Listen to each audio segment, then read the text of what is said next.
Alright.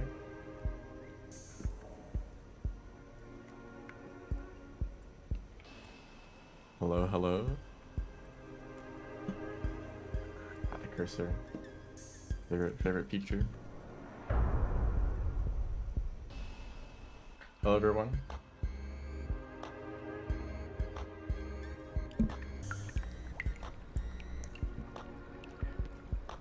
Playing Rivulet.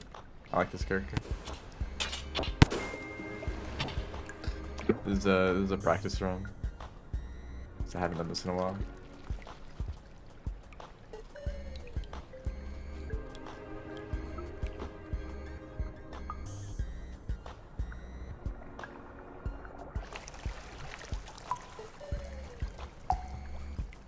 Yep.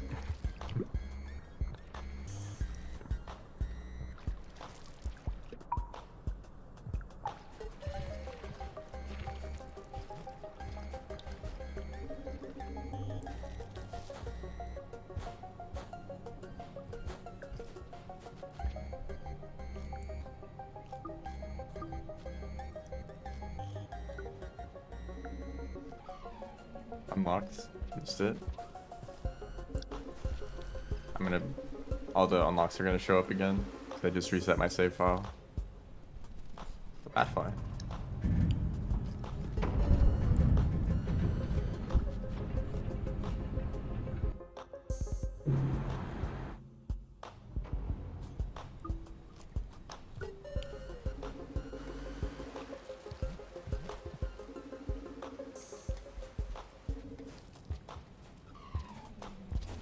Not getting that unlocked yet.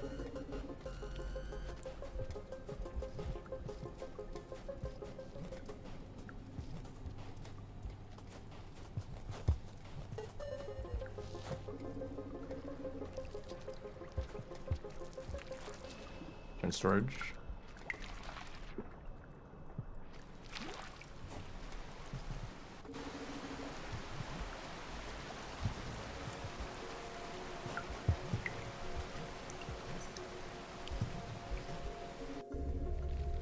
What a nice speedrun.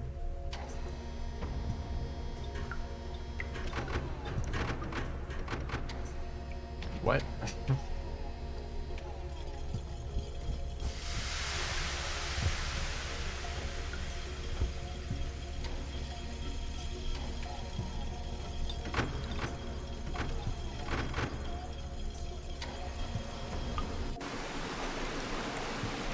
Maybe some loud rooms coming up.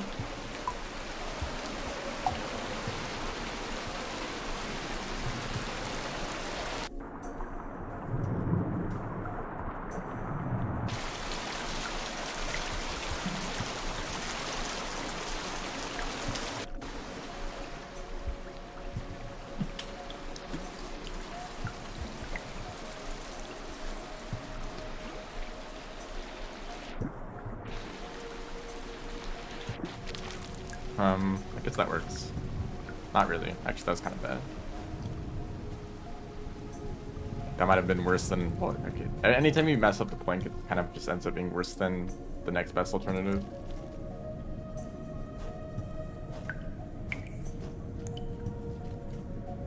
But I guess the world record run does have a plank, right? So it's like the world record strat, and you kind of have to do it now. You know, I actually don't think that's true. You could skip out on a lot of movement tech as long as you didn't make mistakes elsewhere in the run. Hello, welcome to the run. Yes, welcome to a speed run, but also welcome to the stream.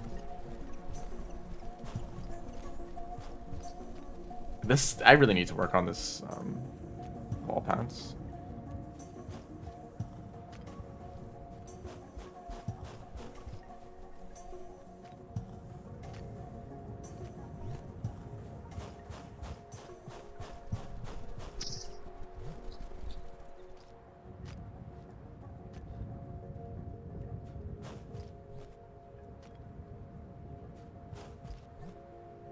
I have a feeling that Rivulet might not really have any more runners. I mean, you never know. Anyone could just show up and be like, hey, I want to speedrun Rivulet. But I feel like any person who's interested in speedrunning And if they were to ask, like, hey, what category should I try? Rivulet is not the first thing people are going to say. It's like, it's way too hard, it requires this tech, you know. Don't speedrun Rivulet. I have seen a discussion like that recently.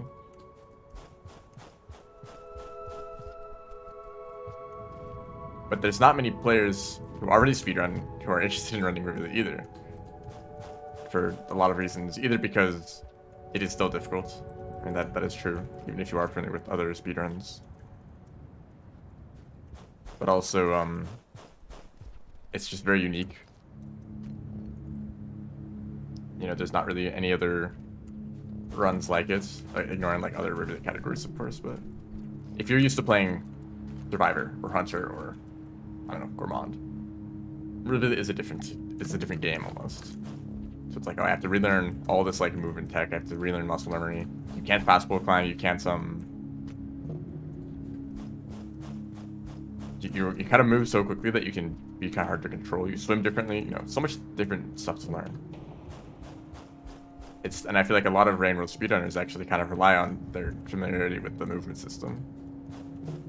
Where it's like, oh, I don't really need to learn the speedrun. I just need to, you know, rely on my intuition. Just follow the routes and just like do whatever movement feels right. But you can't just do that for Rivulet because all the movement is different. So trying out Rivulet means you have to go and learn the entire thing, or just do it casually. Which honestly, I feel like that's the counterpoint. You could say like, why bother like trying to put so much effort into a speedrun when you could just, you know, just give it a try. You know, see what you can do, and eventually you can learn. Okay, here's some new techniques I can try out that might be better. Here's a new route that's probably better. Here's a strategy, you know, so on. So you start from a very simple starting point and then expand upon that. You don't need to jump straight to the deep end and learn all of the wall passes, all of the, you know, all the tech and stuff. Ooh, that's close.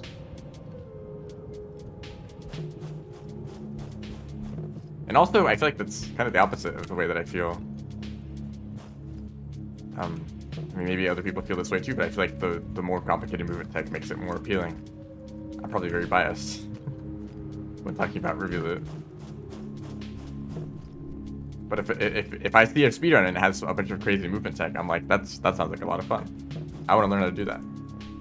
It's not like, oh, it's gonna be complicated. I have to like learn all this stuff. That is like the best part of the run. Hello, welcome to the stream.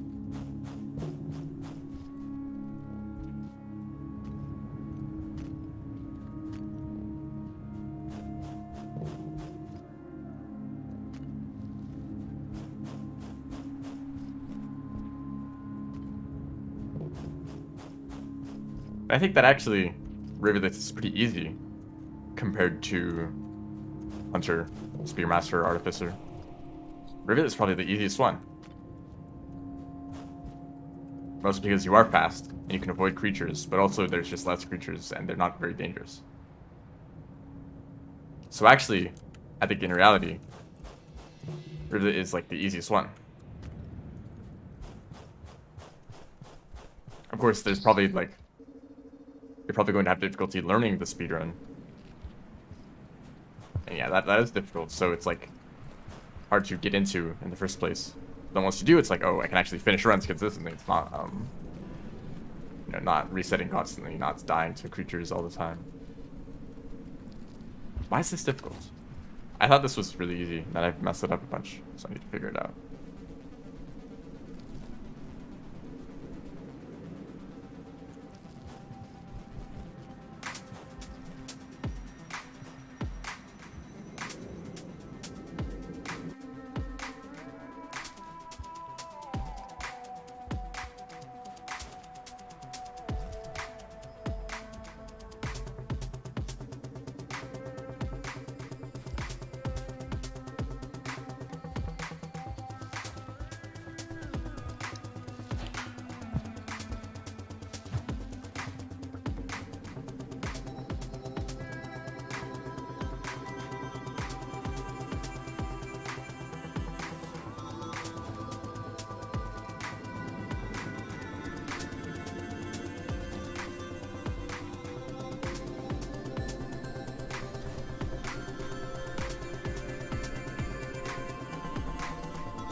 I've gone through that room so many times as other characters that I kind of forgot what the movement was for Rivulet.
Can't wait to explore this area in Safari mode later.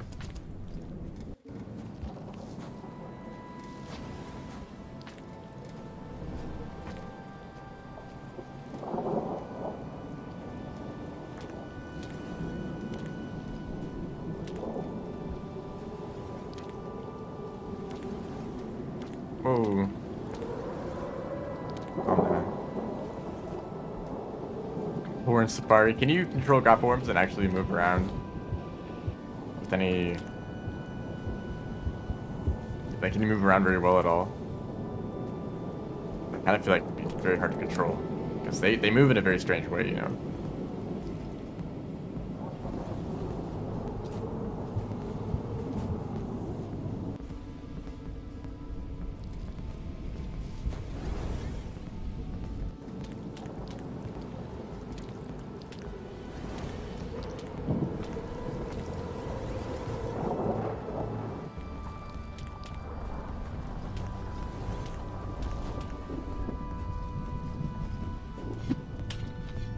You know what? I probably shouldn't... I should stop throwing items in this room. Because no matter what happens, they end up bouncing off the wall and landing it in the pile of food that I'm trying to grab. And then you prioritize grabbing the spear over the food. It just takes a long time. It probably is not worth the, like, 0.2 seconds that you save.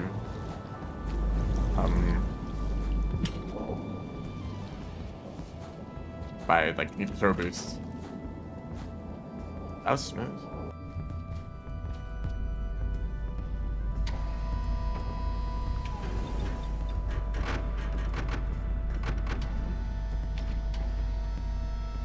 Eat the fruit.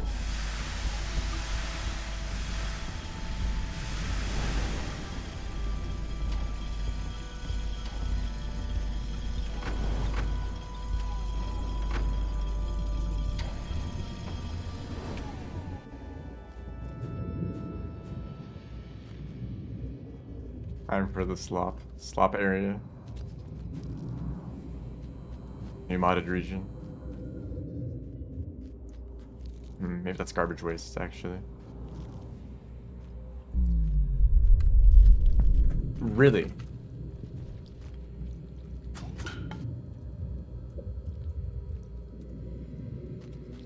That's a new one. I guess don't do that. Like maybe like the gravity is changing, but maybe I'll get enough speed just jumping up. I actually got too much speed. Really? Oh, early graph. Early graph form get.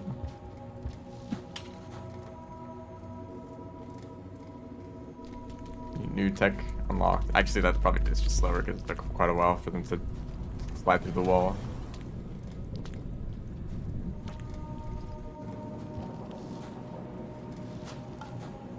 I've yet to use this particular graph worm though, so.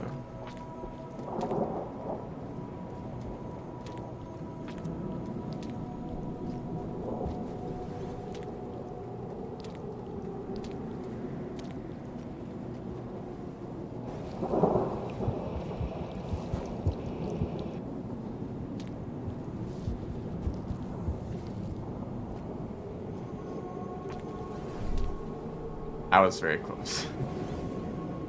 Just barely reacted to actually falling.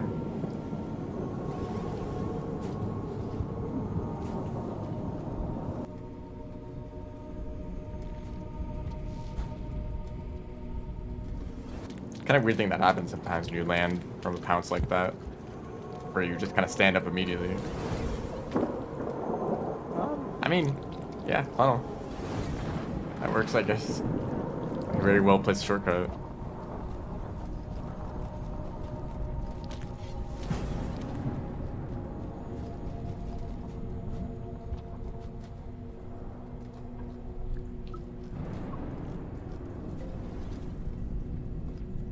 Please.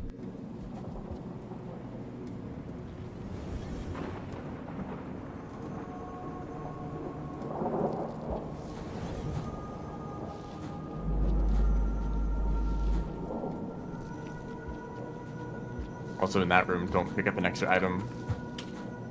You get very used to just picking up every single thing that you see on the floor. And in most cases, that's very useful. Just have some rocks and spears at all times. But if you then in the next room need to pick up a fruit, the extra item that you're holding is just kind of a bit annoying.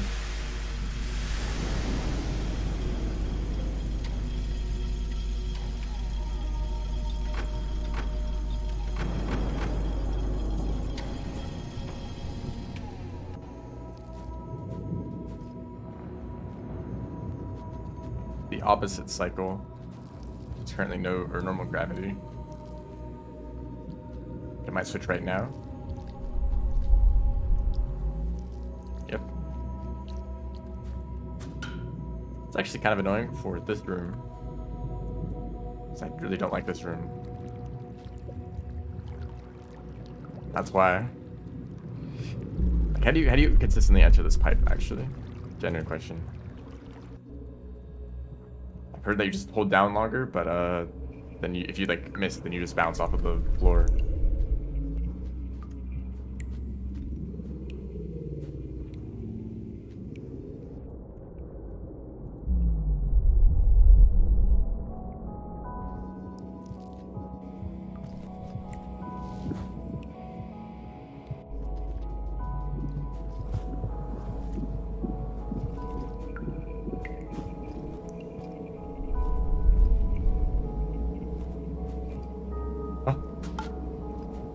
That was very dangerous.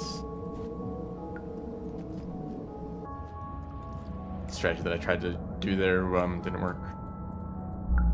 Not work as intended.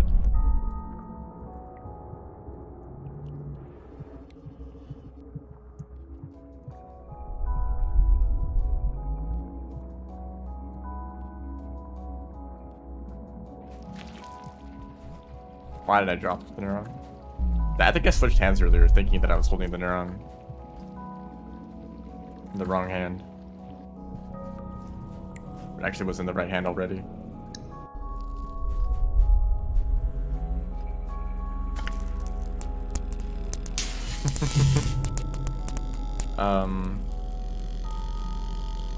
That was a very risky thing to do, by the way. I knew that the gravity was changing. I was just kind of hoping I could get like a good trajectory somehow by bouncing off the walls. I don't know. That didn't work though. That's smooth.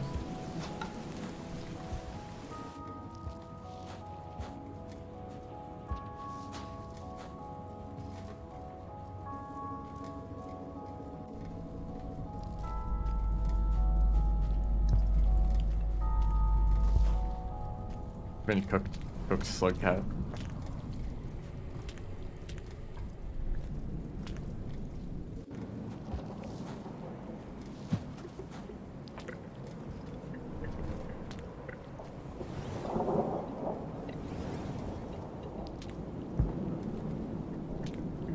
No, it didn't work out. Oh, well, I'm dying a whole lot. I mean, that's the point of the practice, right? So sure, it's fine. I want to see if I can do this jump again. Oh yeah. It feels risky though.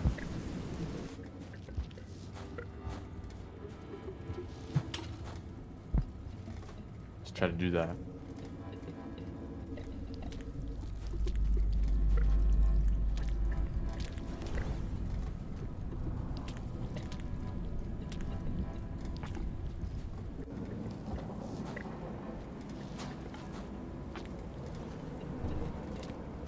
Why did you grab it down there? Why did you do it? See? Is that hard?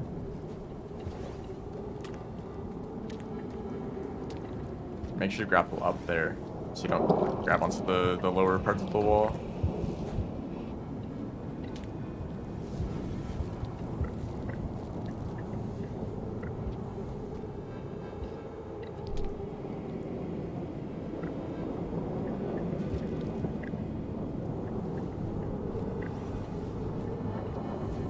Really?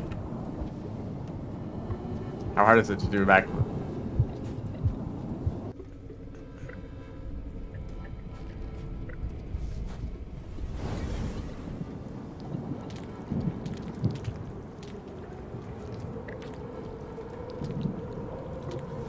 They don't even look like they're in very good control themselves, those grapple worms. They're just kind of flying around randomly. It's holding the grapple worm. Whoa! That was a wall bounce.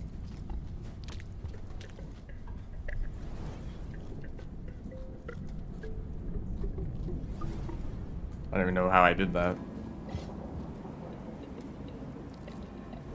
So I guess ideally here you should be holding 2 items. No. Yeah, 2 items. Use one there. Pick up the fruit. Switch hands. Throw. That's it. Yeah, that's good. Actually get into the pipe. This is why it's nice to turn off karma requirements for practice runs.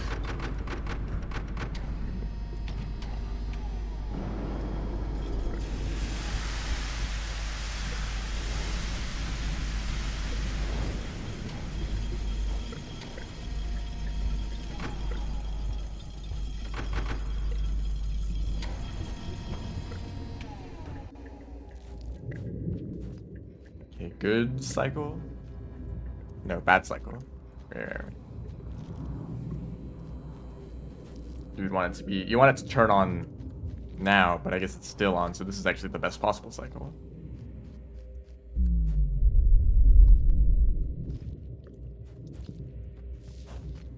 That could have been bad.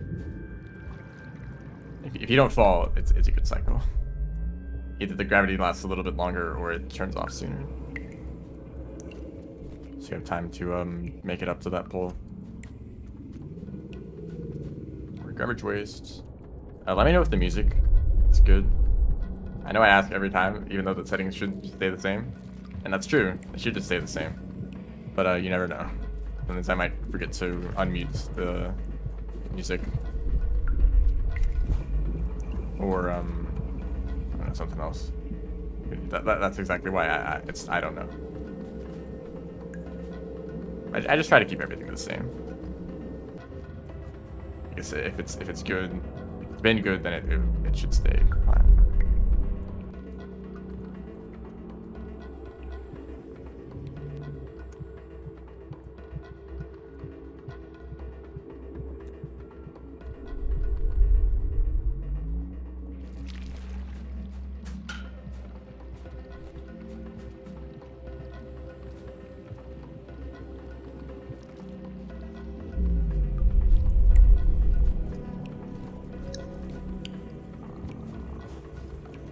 Kind of awkward gravity change there, where if it stayed low gravity, I could have made the jump, and if it was normal gravity, I also could have made the jump, but not with that specific timing. That was jump boost. I think this can be a good cycle if you do this fast enough. Wow, I really threaded the needle. Just barely missing the pole to grab onto there. I haven't died to that one yet. You know what? We're getting all the death out of the way. So when I do real attempts, it's going to be deathless. I'm not going to have anywhere left to die to. It's good logic, right? That is actually kind of how it works. If you make a mistake, then you it's like a good reminder to know, like, okay, don't do that specific thing again.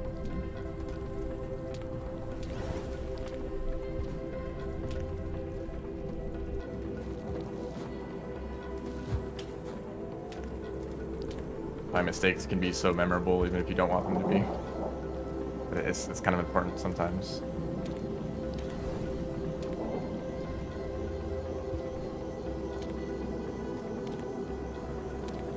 And speedruns especially, even if you've learned the movement and think that you're confident with the run, there's still plenty of mistakes you haven't made yet. And just by doing runs, you're going to run into problems that you've never encountered before. And that's where you get experience. That's where you find where you can make mistakes and the solutions if those mistakes come up. Like, what you do in this situation? What if the gravity changes at this time? What if there's a creature right here? You know, this and that, whatever. I should have picked up one of those spears.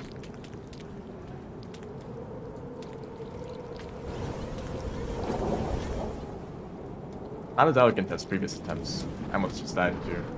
I almost just died again. Can you just go? Okay, I could have built up like speed there to swing around, but I was a little bit afraid of the rocks on the ceiling on that platform.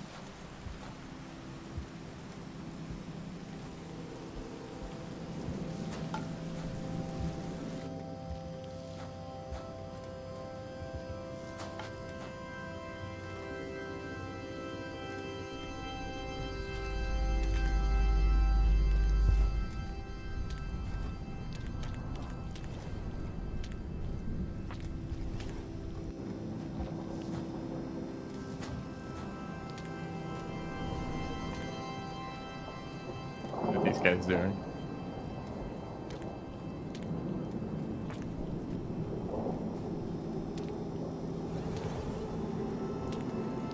Sometimes you can, if you press up in that situation, it sends you backwards a little bit, or you'll slow down. I guess it's not a huge deal. It's better than falling. You missed the grapple. That was bad, but we're fine. So it's actually very flexible.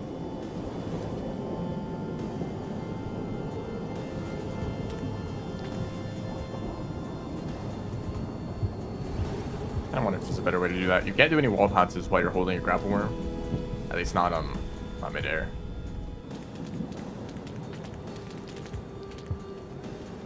Let's try to do it like this time.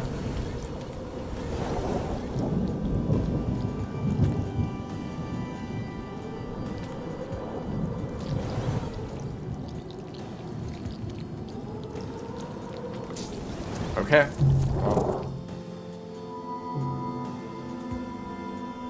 Well, a lot of deaths here.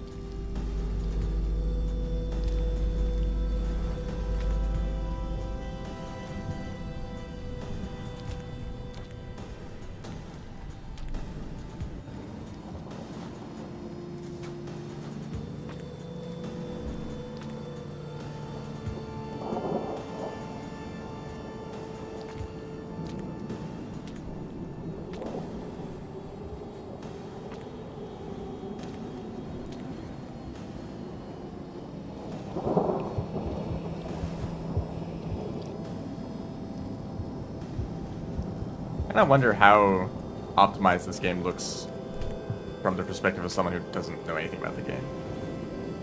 Because a lot of the time, when I see speedruns of games that I don't know anything about, it either looks like they're kind of slow and it looks like they could be a lot better, or it looks like they are literally playing perfectly.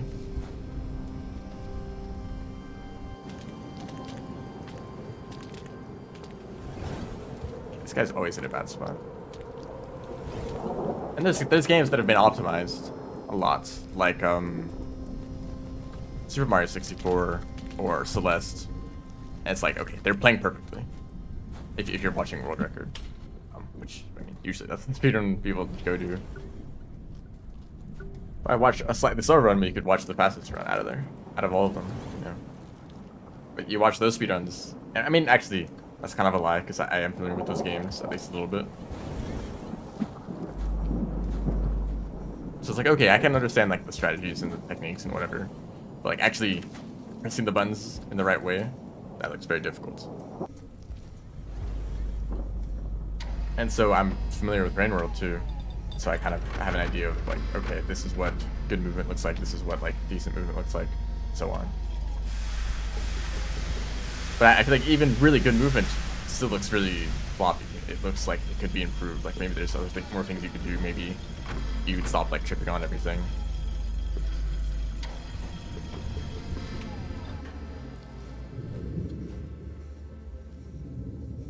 Even very good players make mistakes kind of often in Rain World. It's very easy.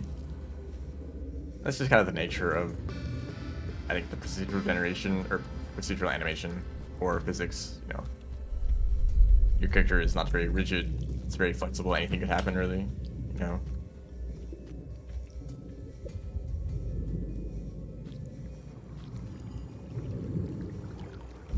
Yeah, I really tried to line it up there. But I wonder if you don't know anything about Rain World, if you see a speedrun and you're like, what? This is the world record speedrun? Really? They're like falling all over the place. They're not even doing this thing perfectly. It looks unoptimized until you play the game yourself. But even then, it can feel like, oh, it's just because I'm new to the game. I just started playing it, so of course I'm not going to be good at it. This person has been speedrunning for a very long time. They should have mastered all this stuff by now, right? Like, yeah, I guess you could say that, but I just died again.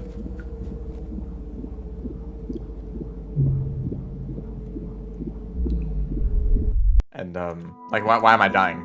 I should have just continued, but, why am I dying to these, like, basic stationary obstacles when I've done this 100 times already, right? I shouldn't be making those mistakes anymore. And maybe, I don't know, maybe that's just me.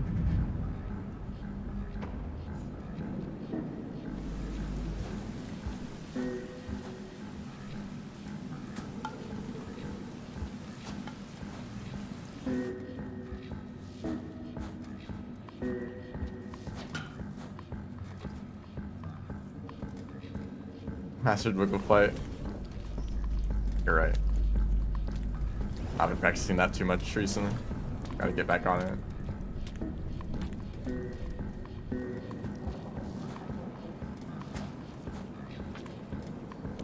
I think also an unfortunate thing about Rain World is that, you know, if someone beats the game and they're like, huh, I wonder what a speedrun looks like.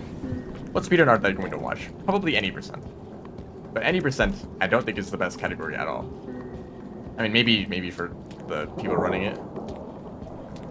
I'm sure that a lot of people run any percent because it's really short and consistent because there's not many creature spawns. So for actual speedrunners, it's a fun category. Even though I personally don't really like it too much. If you're a viewer, I feel like it's kind of underwhelming. The entirety of drainage system is kind of slow. Like obviously there's like movement tech and ways you can optimize it, but a lot of the underwater sections are kind of the same speed regardless of your skill level. Like even if you do try to improve it as much as possible, it's not going to be too much faster. The drainage system is like very dark, so you don't even know what's going on. Plus, the depths just kind of look slow, and it feels slow to play. Like I don't even think you can really optimize the movement too much there. I mean, the real way that you optimize depth movement is by not making mistakes. If you actually try to do speedruns that go to the depths, you'll realize how easy it is to make a small mistake and just lose a ton of time out of nowhere. Like you'll like trip over yourself and suddenly there goes like 10 seconds. Maintaining your speed is really important in the depths. So optimized depths movement actually looks kind of underwhelming because they're just moving normally, right? But just like, kind of slower than normal actually. And that's any percent, and that's probably the speedrun that people are going to watch. And Pebble percent, even that. It's like, I mean, I personally thought that the Pebble percent world record was very, very impressive. It probably still is. I don't think I can beat that run without like wall pounces and such. It's still such a good run. The last run before with downpour.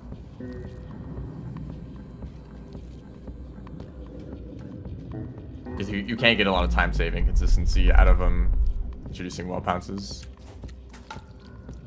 to the run. A few really important areas, like orb skip.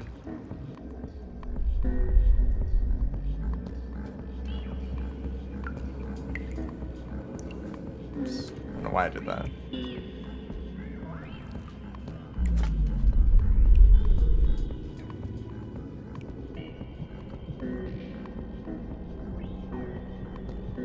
But also, I just feel like there's so much more interesting movement tech and strategies and skips and like just spread out across like many different categories that no casual player is going to stumble across. So it's kind of only for a handful of people who are actually doing the speedruns themselves. Really? You know what? I don't want to do that again.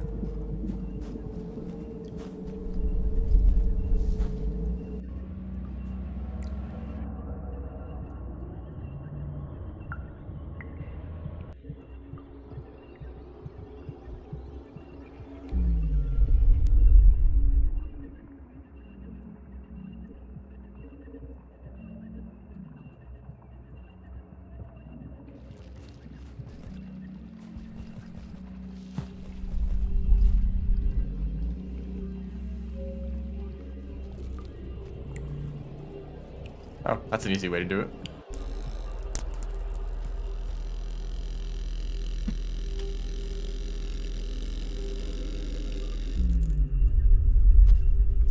Knew that was gonna happen.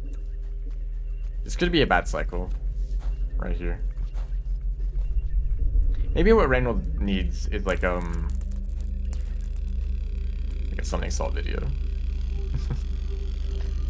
I don't think that's ever going to happen, but maybe a similar idea, like explaining the speedrun instead of just showing it, because I think a lot of the more like interesting stuff is kind of hard to understand at a glimpse, at a glance.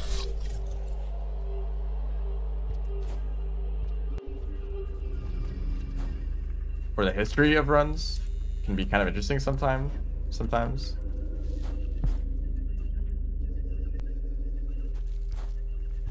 Usually it takes quite a long time for runs to actually get optimized, and a lot of them still aren't.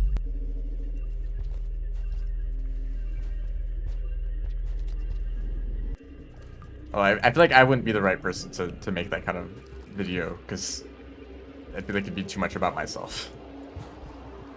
Like most of the downpour categories, I've been the one to try to optimize them. I don't really like the idea of just talking about that, like, oh yeah, and then I did this and this, and, you know, like, who cares, dude?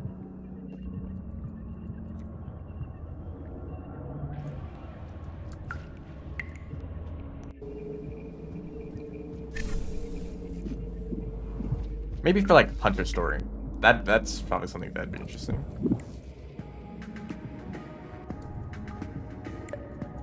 Or just Pellet percent. Honestly, I don't even know how much of the history of that run.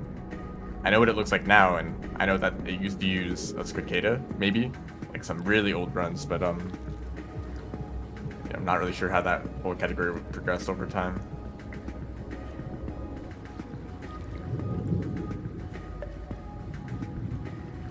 But I think Rainroll just has too many different categories and characters for that to be reasonable. Because usually a game has like one main category, like any percent, or like no glitches or something like that. And that's like, okay, everyone is mostly focused on this one category with a few on the side, you know. But Rainbow, that's like so incredibly spread out.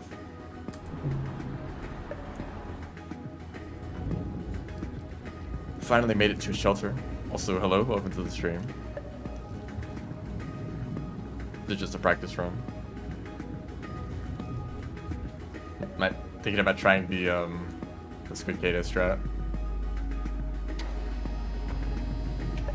Because you know at the top of the wall there's this little area, this one room that you need to get to the top of the wall.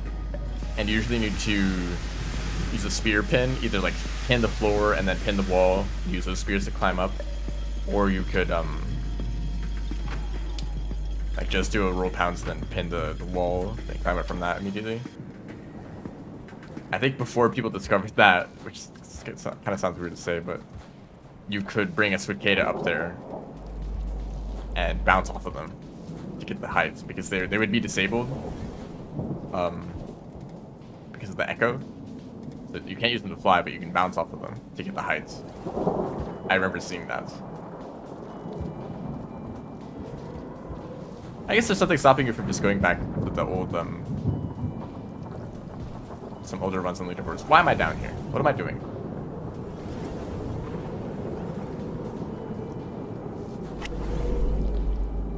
Worked out.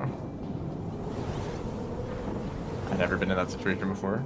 That DLL is different. Its AI is different than it used to be after the patch. It always goes to the right now. It used to go to the left more often. I believe that the crash is fixed. I'm pretty sure it's fixed.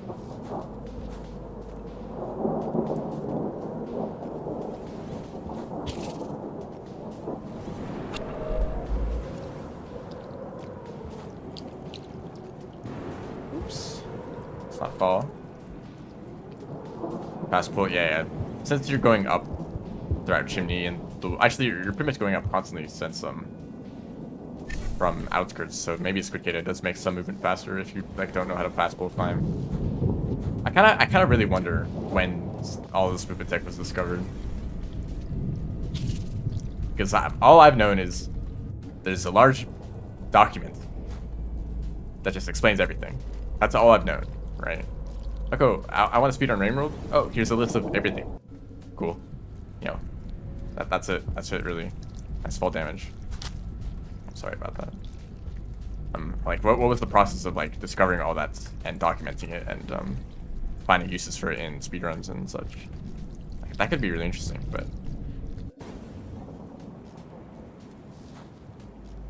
How it is intentional? I think that there's some stuff it's definitely intentional. Like extended slides actually feel too intentional.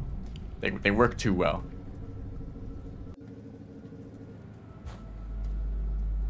And then you know, AI hop is just kind of a natural continuation where you just like jump early to maintain the speed for longer. I think most crawl turn stuff probably is not intentional. That just feels like physics jank.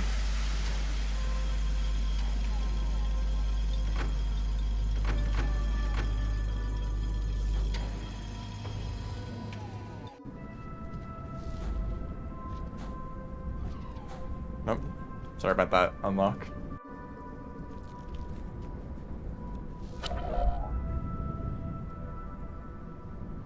And honestly, I feel like even for movement tech that was useful in Downpour, I have no idea who discovered it.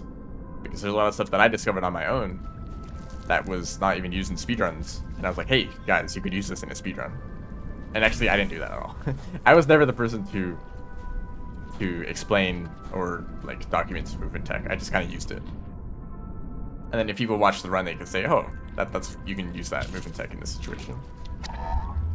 But I always assume that anything that I discovered on my own and made use of in runs was something that people already discovered in the movement channel of the Rain World Discord, because I assume that they're all looking into it. And if they discovered it, then someone in the chat might be like, hey, you know, we figured out some movements, and I'll be like, okay, we can use that in the speedrun. That's how I usually feel like it goes.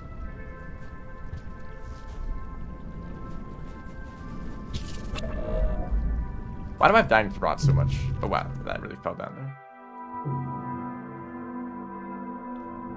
That's a really inconsistent wall pounce. It feels like it works most of the time, but then sometimes it just doesn't and you just die. Or you can jump out of it, but sometimes you might just like get a wall jump and then bounce further into the rot. That's great.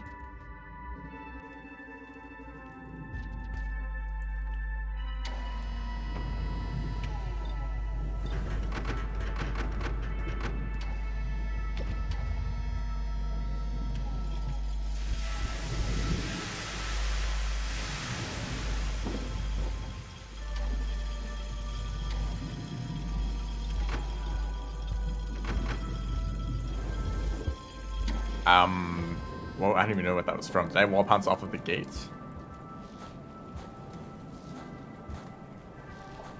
And also I wonder, like, a lot of this new tech is actually old tech because it's based on wall pounces, which used to be in the game anyway, right? So I wonder how much of this wall pounce stuff was in, like, 1.0 in Rain World.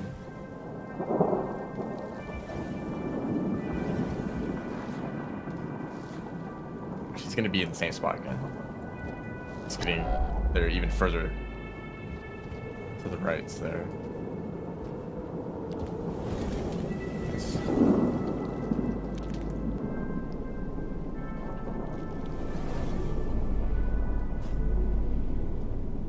I almost prefer doing that over grabbing onto the vine. I might like that more. I think the vine is just inconsistent and it slows you down so much to climb on that thing.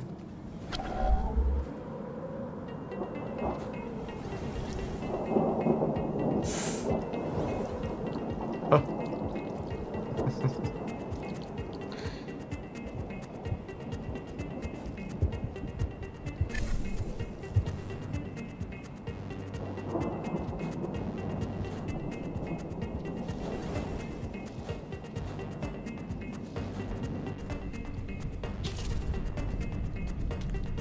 That was pretty smooth.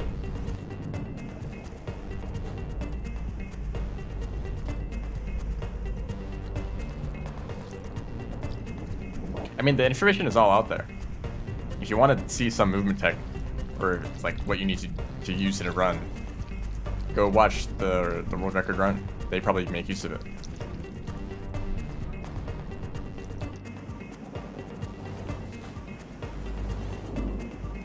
And if they don't make use of it, you can check their other runs. Oh, really? Slipped. Wet hands.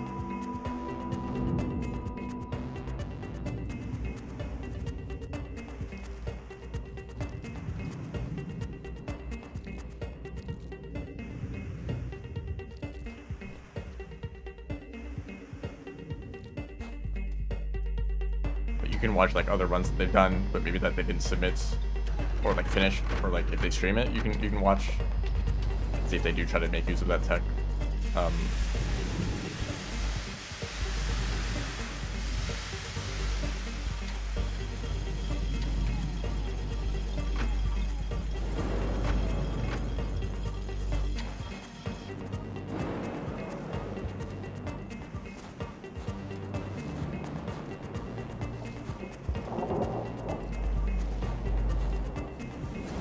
I actually did that entirely wrong. I'm supposed to just... Yeah.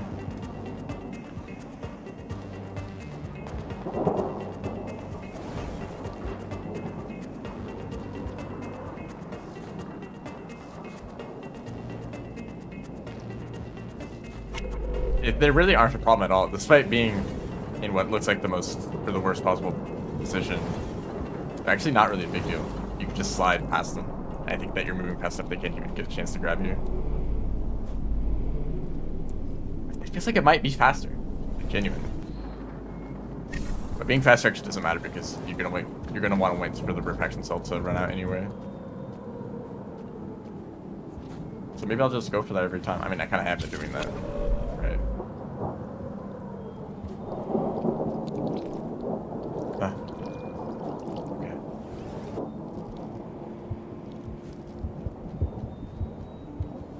If that's Whiplash, I think it is actually kind of similar. I think most characters Whiplash is kind of the same. This looks kind of just like a little bit higher and faster, but not like the crazy amounts.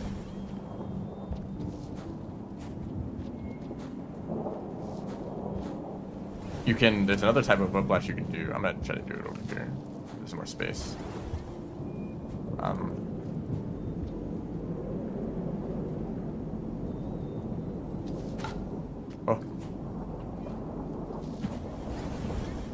I actually almost got grabbed by the rods there, but you can get like a Whiplash EI hop, sorta.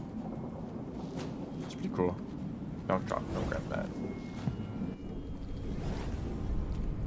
You get Whiplash too. Rivulet is very resilient. Most like cats are.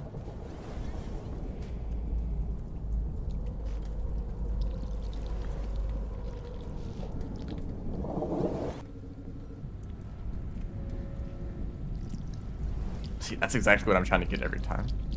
Grab the wall, slide down smoothly. Computer heart transplant, yep. We are in fact doing that. Don't, like, slip and slide off that pole. What are you doing here?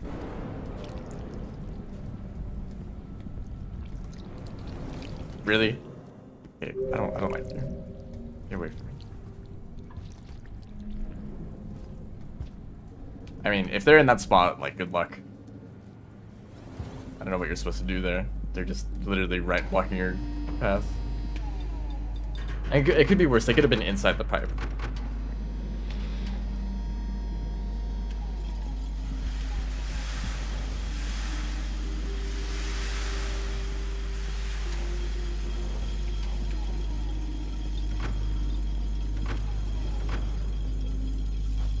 That's bad.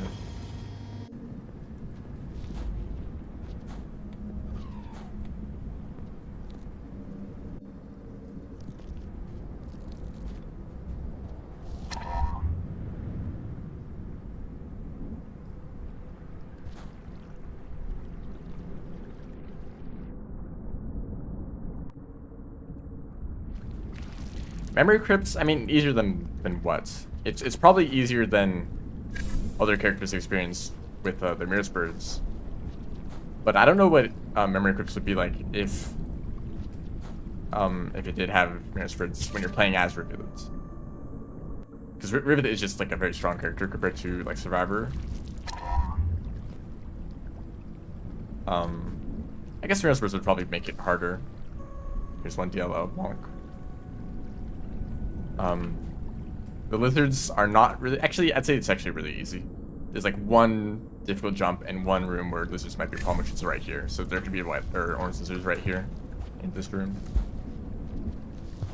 But if you do that wall bounce correctly, you can bounce over them. This is the jump that I was talking about. It's difficult.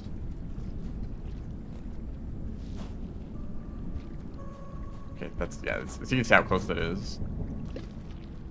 And you just walk past the Mirror Birds as Hunter. Just missed. Yep, that's definitely something you should rely on. Just hope they miss.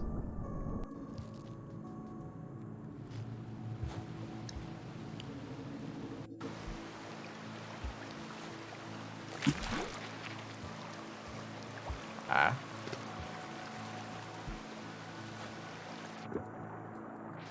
Actually very fast the way you kind of dive into that, the water. No, it's not fast, however, when you swim backwards.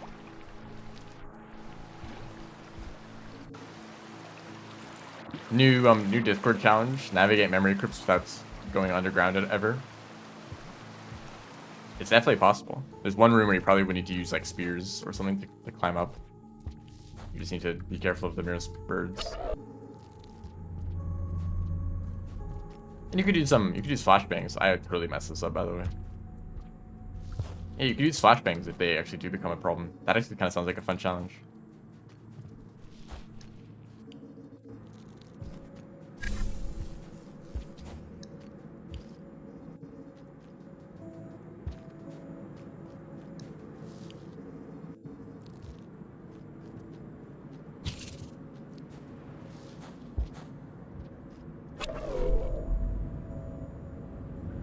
Yeah, that's better.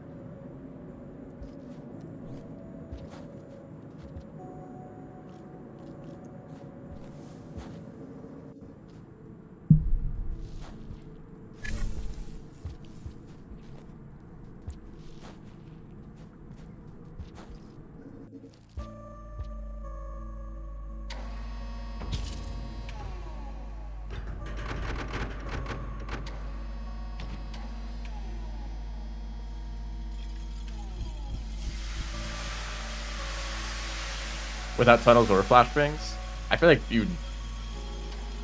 Like, the point of the challenge is that you want to use flashbangs. I don't think they're really that necessary when you just hide, right? Not want to do that.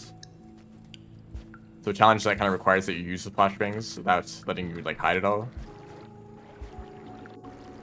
If you were to disallow both of them, good luck. I don't know, that feels a little bit too inconsistent, possibly. Just hope that there's not many Mirror Birds and that you can just run past them or something.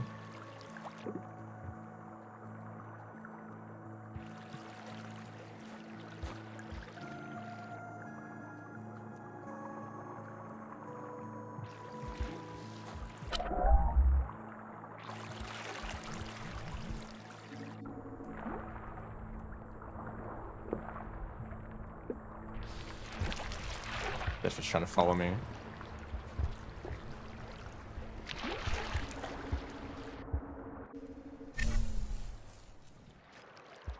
I wonder if I could have made it there.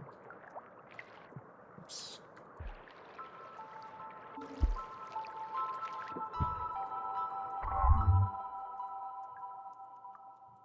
Why is Rivulet so wobbly? Why does this pipe suddenly become visible at this part of the timeline?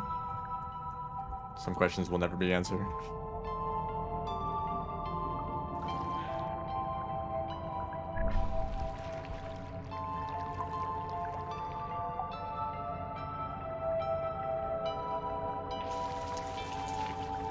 I've been here before. This place feels familiar.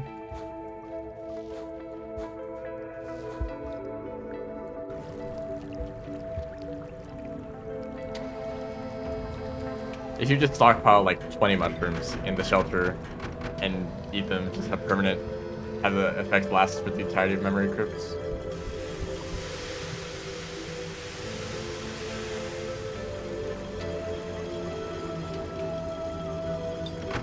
This thing wouldn't work.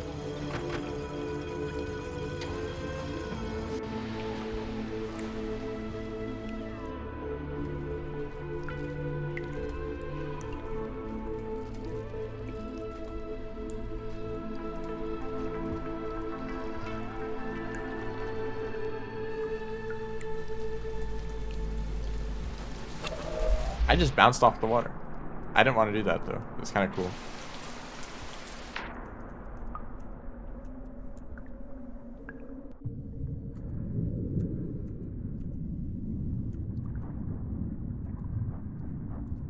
I think I just wall pounced twice. For some reason you can wall pounce underwater and it's really annoying as Rib. Because you can, like, any time you try to swim boost, you'll get the wall pounce.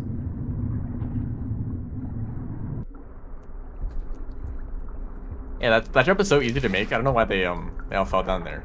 Maybe because it was raining. Oh no. Yeah, probably because it was raining and there was like a whole lot of them. Like imagine trying to carry like 4 slug pups through that room. Think about it now. I'm dead. Man, I'm dead. This is not a good situation to be in.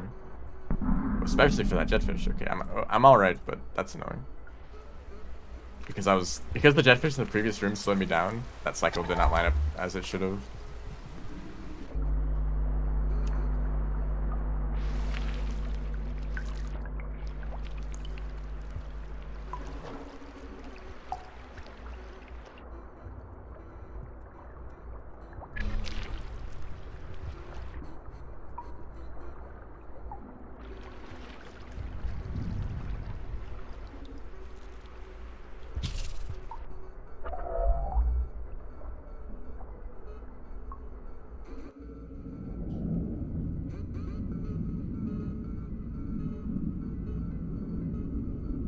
Are there shelters inside of iterators? For when you're performing maintenance and you need a break. I don't know. I always assumed that the parts of 5 Hippos that we can access were the areas that were accessible by the ancients who were either working on the construction of the structure or on like maintenance and such.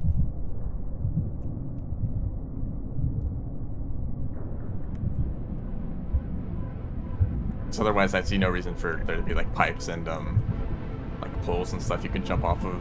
I mean even then it's like kind of annoying to navigate in 0 gravity. I'm sure they had their methods. Maybe like a little jetpack.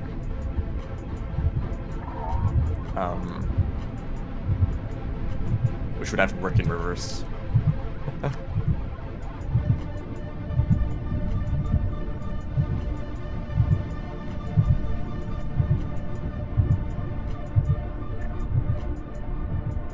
This is kind of close. Luckily, they can still swim when they're drowning.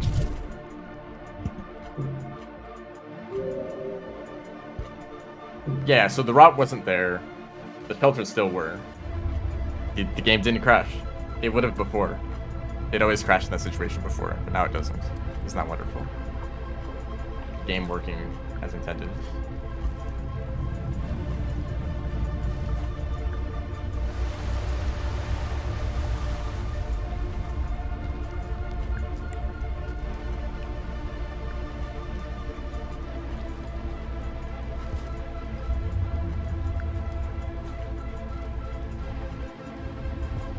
I don't know. I don't really have a good answer to that.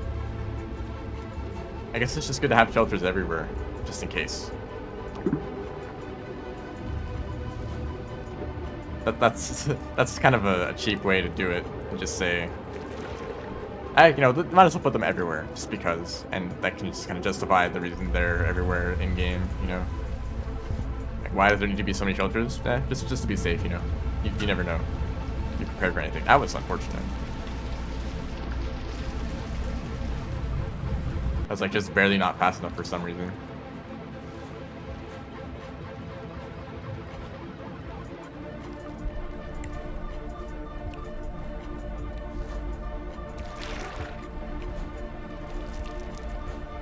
That was really good movement.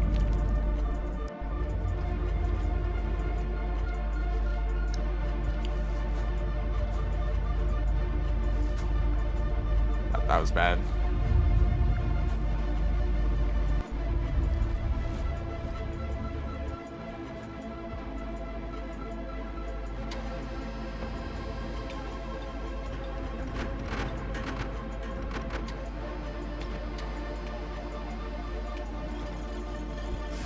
I'm pretty sure that it's confirmed that the point of the shelters is for the wildlife to survive in a post-iterator world.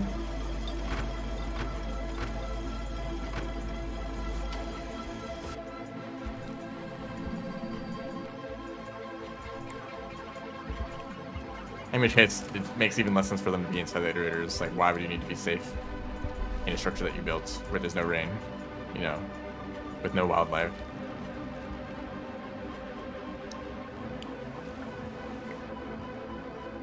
But basically, the ancients realized that these iterators that they were building were causing a whole lot of rain, and making the surface not good, making the surface inhospitable for life. So they're like, okay, let's put these shelters around so these subcreatures can survive, and let's all just like leave and just get out of here, live on the iterators, live on the cans.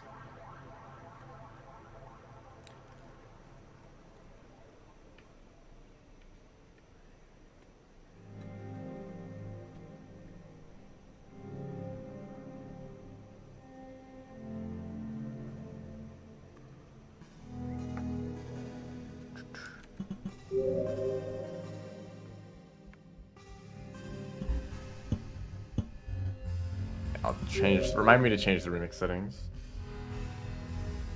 As in, I'll try to remind myself.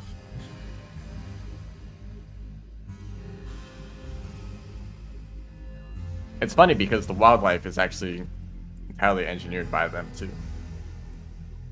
There's nothing natural is left. But the plants probably are too.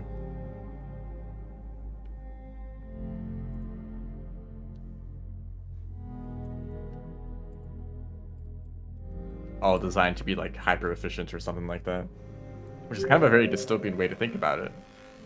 Like even the wildlife is like optimized as much as possible, maximum efficiency, no room for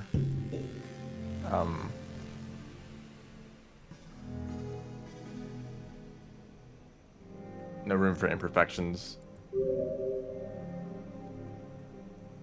But I'm sure that they, you know, most creatures did evolve to be more natural, more, you know, more. I guess I should get splits.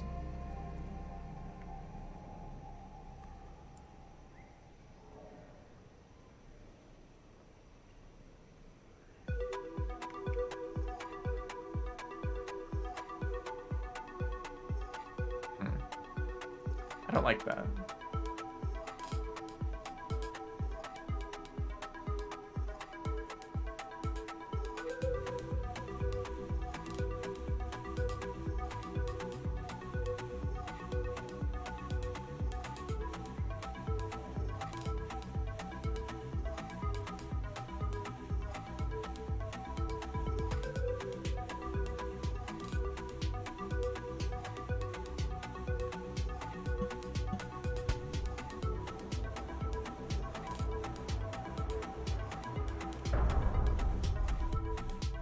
Geeks are natural because they are perfect.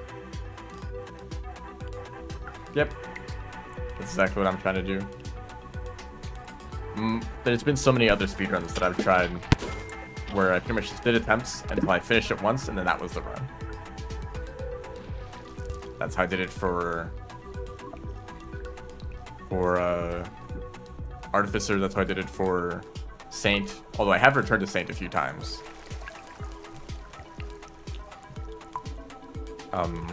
So many other categories I've tried. I basically just did one good attempt, and then that was it. But for Rivulet, I wanted to actually try to see like how far can I push this if I actually like spend some time on it. I actually try to complete multiple attempts, get some good runs in, try to like improve those runs a significant amount. Ow. I grabbed onto the pole somehow.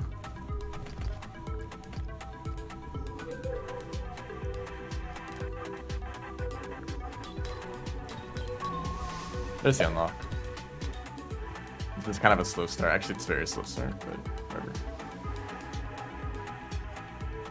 But I figured out of all of the speedruns, Rivulet was probably the one that I wanted to focus on for the longest time.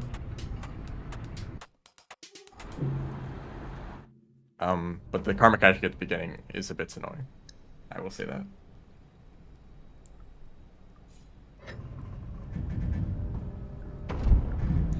Yeah, Rivulet like shoots out this bubble every swim boost for some reason.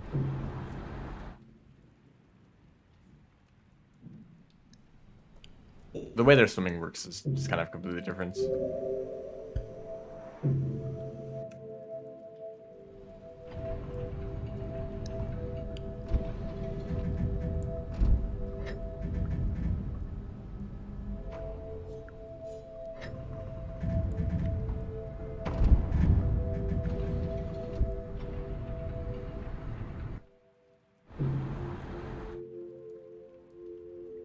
It's like it works like a throw boost, right? You gain speed in the direction that you shoot the projectile. Because that's definitely how it works normally, right? At least Rainroad is being, because actually no, Rainroad is never consistent. All other physics works kind of the way that you'd expect it to. Throw boosts are just like the weird exception.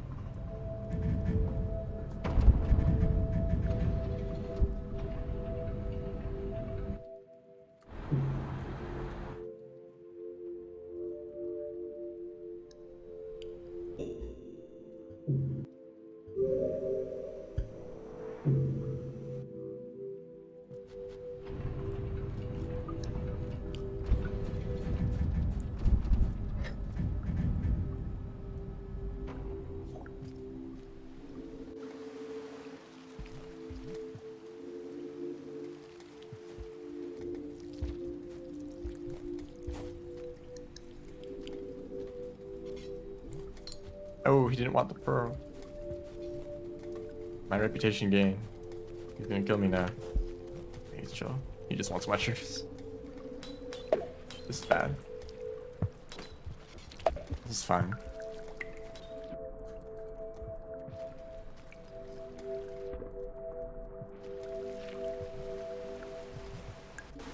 Water slug cat. Fire snail dog. Where's that character?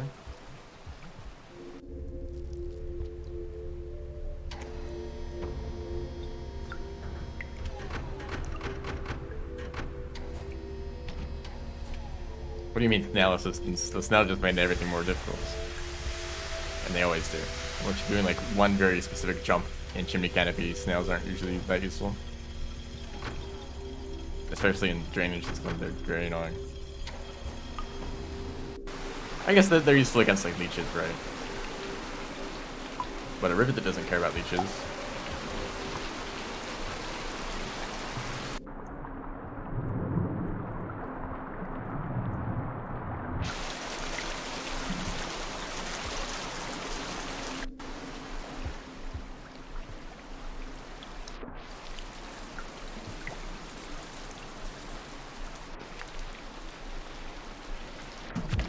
Ah, that sucks. And the spear falling down after me. It is at this point where you regret everything in your life.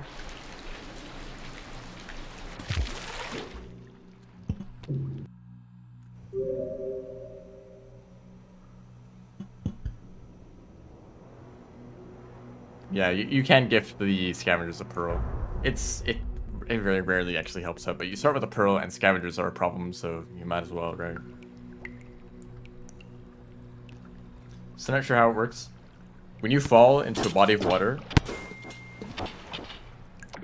with enough speed, the next swim boost that you do will go much faster than normal. I don't know why this happens. Very consistent blinks? What do you mean? I messed up every single one of those. I mean, I got the blink right. That's the consistent part, but it still didn't work out very well. Yeah, you need to fall into the water with enough speed, and then the swim boost that you do, I feel like some of that speed gets transferred into your swim boost. And since you do the swim boost at the very surface of the water, while you're also facing upwards, you immediately get sent moving very quickly upwards. But you immediately leave the water, so the water doesn't slow you down at all. Because normally when you do a swim boost, right, you get slowed down immediately. Nice shot, dude.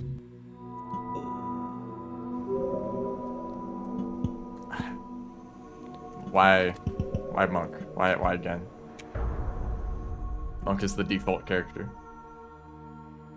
I guess they're the only character I have any other save data in. Maybe that's why.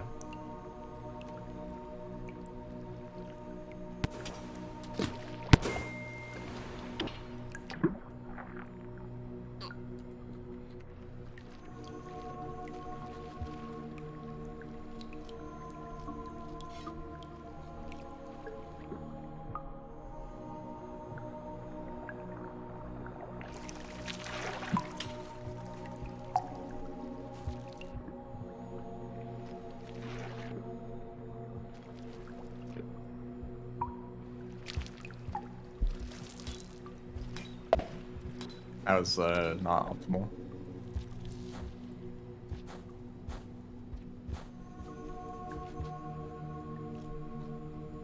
I don't know. Do I want to do plinks? I feel like when I was doing runs previously, I managed to get plinks really consistently somehow. And I mean, I did a plink in the world record run. The problem is now I hate messing up plinks because then you just need to reset. And then do the beginning of the run again. Whereas the alternate strategy is only a few seconds slower and much easier.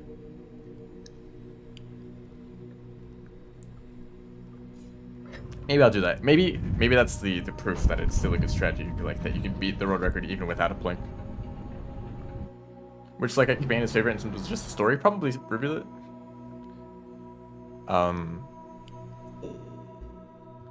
Yeah, I like Rivulet, mostly because of Pebbles. Any other place where blink is possible? There's a few more places in the gutter. There's one place in the gutter where it's super useful, but going that route is never a good option anyway.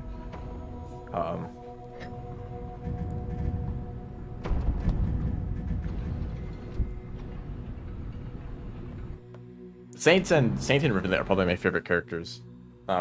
Ignoring Survivor because they would always win. Technically the answer to that question is Survivor, but it's less of a story and more of an experience. It's the kind of experience that I don't think any DLC can match.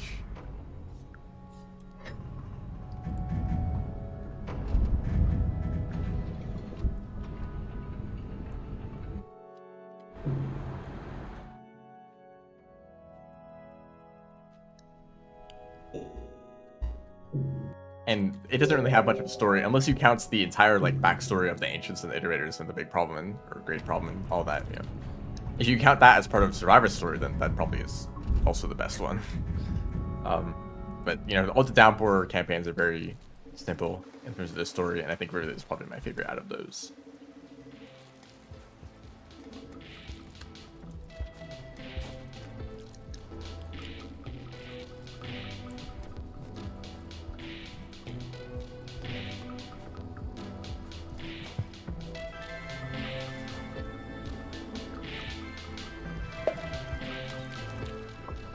I think I have turn storage. I kind of don't like. Okay, I definitely don't. No. Just kidding. I still have turn storage. Thank you for that.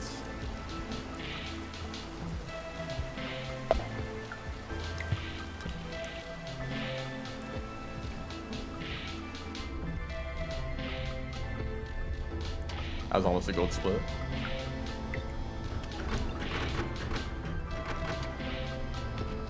If everyone to play is Gourmand, well then maybe you should do the speedrun.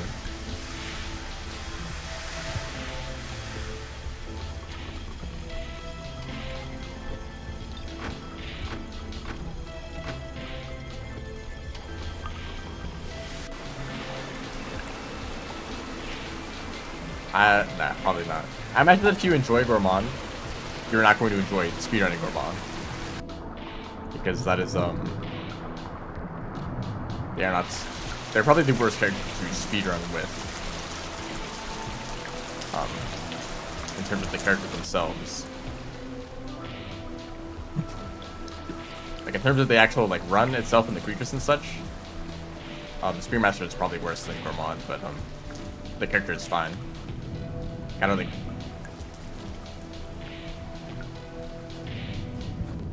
I think Spearmaster is amazing, but they're okay. They function. They can survive.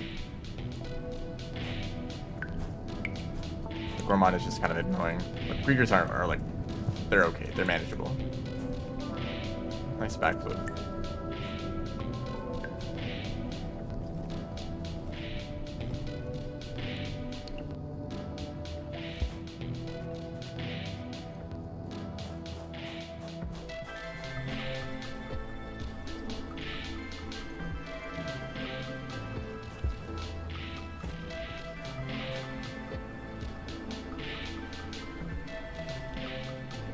Okay, you can use a little bit of coyote time there.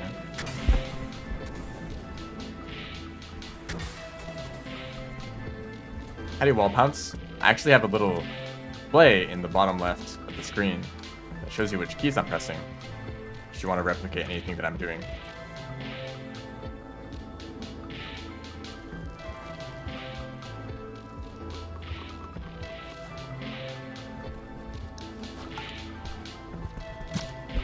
Oops. What? I think I stabbed the blue lizard.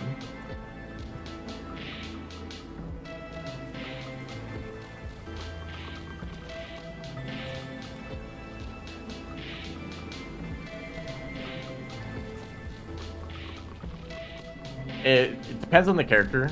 Rivulet has a really easy time getting wall pounces because they just move really fast. And one of the requirements for getting a wall pounce is moving fast enough. So for Rivulet, you're kind of just moving fast enough by default. That was dangerous.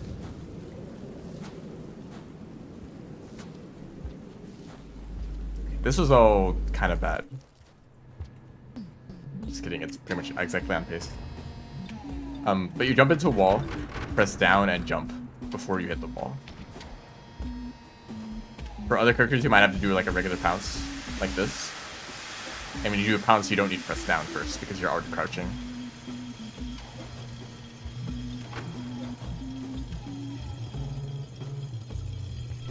I messed that up, thank you. You can also slide into a wall, press jump. It's also a wall pounce. For Rivulet, you get a lot of height. And also for Rivulet, like most movement tech in general is just kind of easier to do. The timing windows are wider.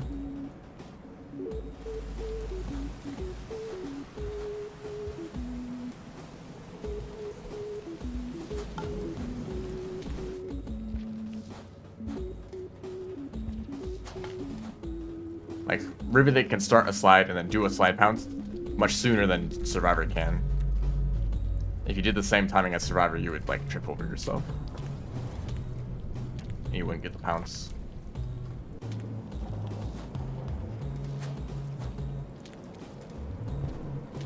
Unless you have simplified moveset on. Then you can, like, do the pounce instantly. You can do it whenever you want, really.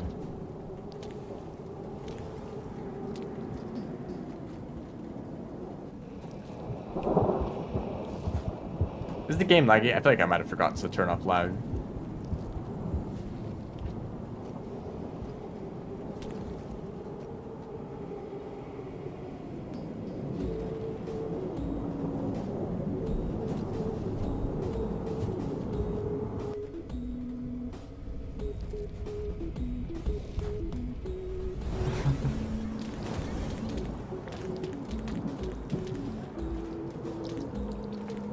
When I say turn off lag, I mean set the priority of the game higher in the task manager.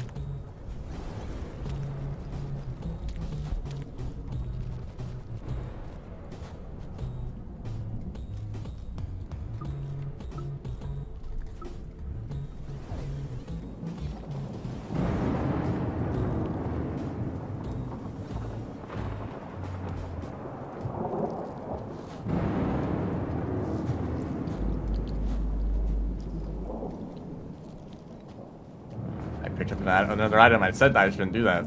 I did it, and it slowed me down.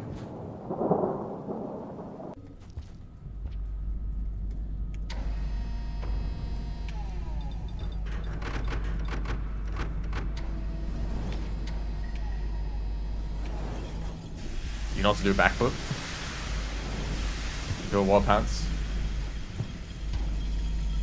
I don't have enough time now. I should have done it earlier.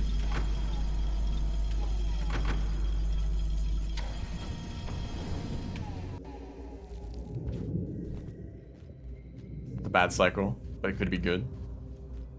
On average, I think it ends up being worse.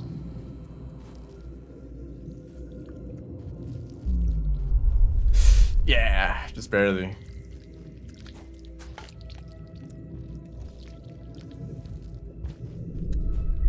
Go down? Okay, that was also very close. Goodness, these cycles.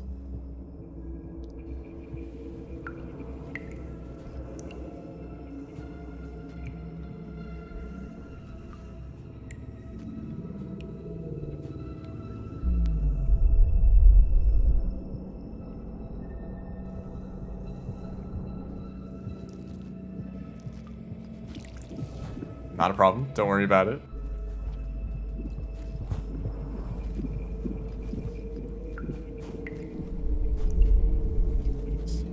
It's nice when you practice something and it actually pays off. It's like, yes, I practiced that. Get out of here.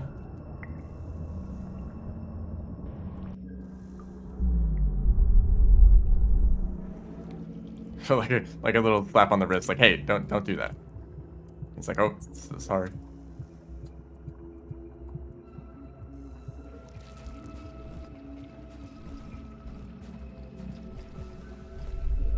I know, gravity's changing.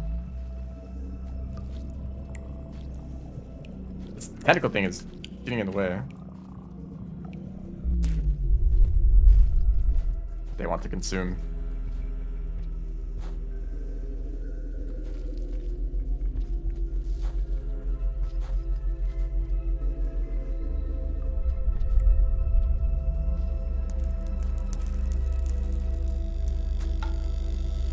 Did I eat a neuron? Well, just one.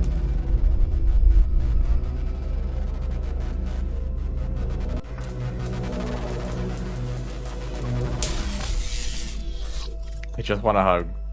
Forever. For the rest of your life. Splits are mad at me for not pressing a button. Sorry, guys. There.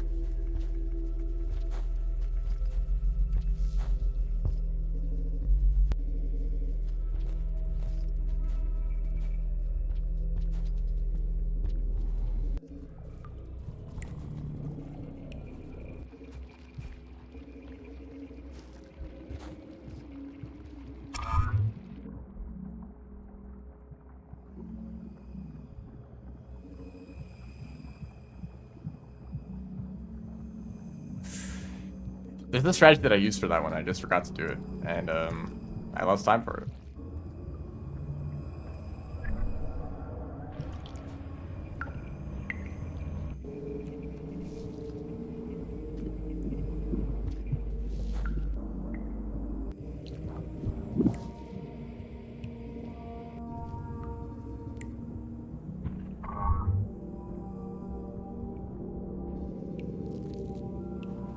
That's a very strange comment.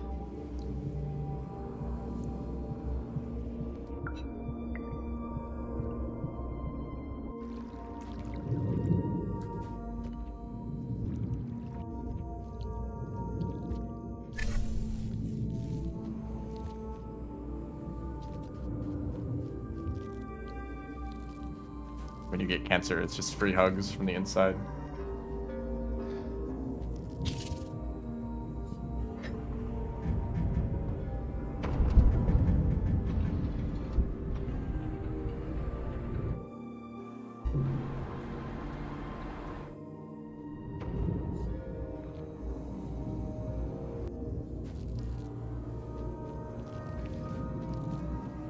Get out of here.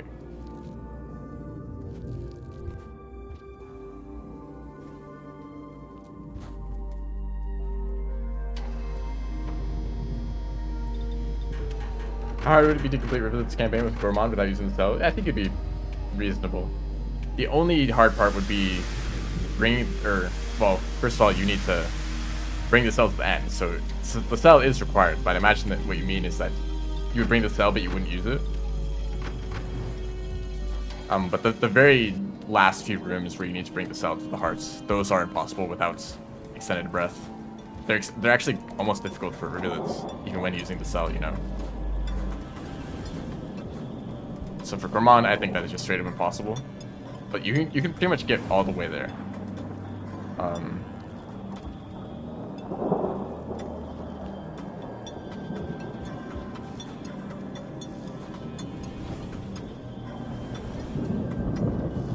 I don't think there's anything else in the campaign that would give you any trouble.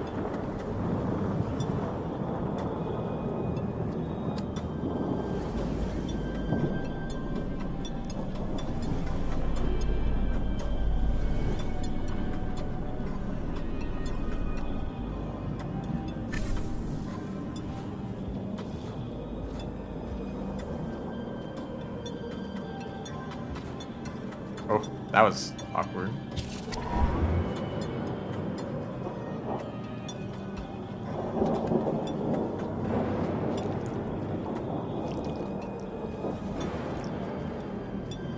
Yeah. Do you really have to do that? Was that necessary? Maybe if I did a backflip there, that would have worked, but they were just in a really bad spot. And I couldn't see where they were in the previous room, or the previous screen.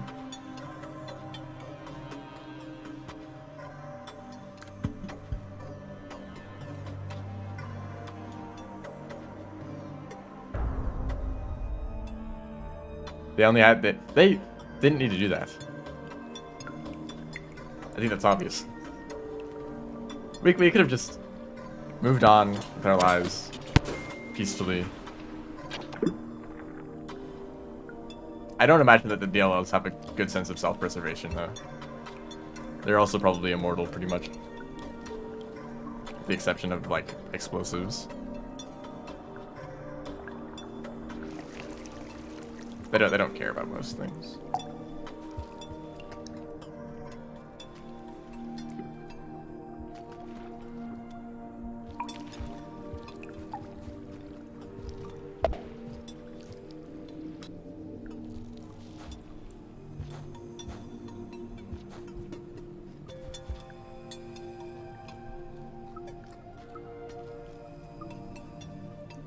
The funny thing about singularity bombs is that they're actually incredibly weak. Like, they only have a, like, they have a tiny radius, really.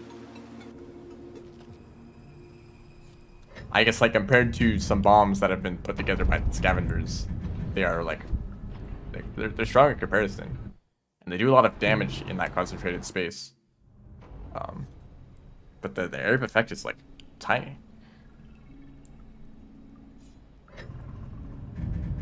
They can't even kill, like, lantern mice. Well, actually, I don't know about lantern mice.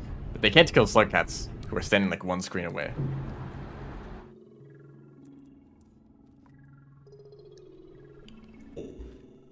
And obviously, you know, they're balanced. They need to be, well, they're not balanced at all in terms of the game. They're actually, like, completely overpowered, but they can't be, like, they can't just annihilate the entire room.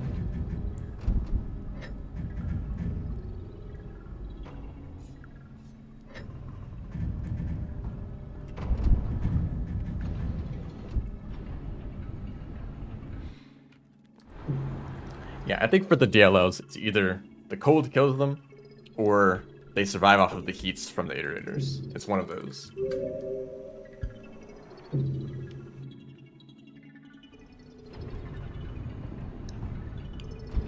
Because garbage waste doesn't look like a particularly cold region, but they still die off very slowly over time. And there are still a handful of DLLs left in Silent Construct, where it's like just slightly warm enough for like more creatures to live, you know, compared to the rest of the world where they don't exist at all.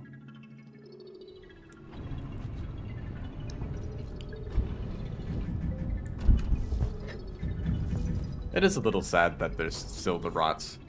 Like, after all that time, the whole structure is collapsed and there's still just a little bit of it left. He really can't escape. Well, I mean, there's Saints.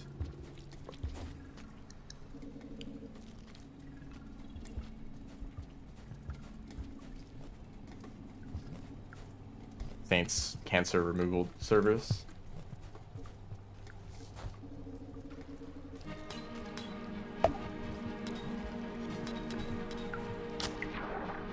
Thank you.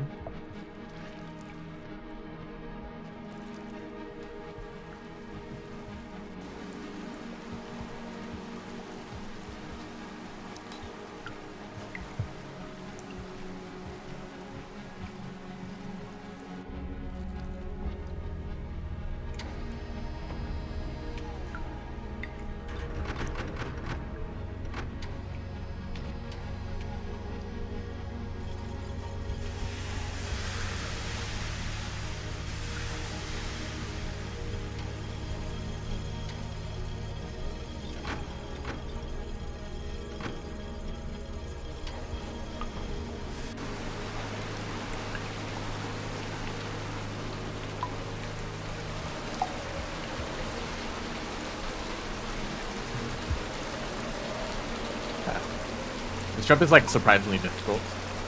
If you go just a little bit too high, then it'll lock on the ceiling there. If you go too low, you'll just land on the floor and you won't be able to do the wall pounds.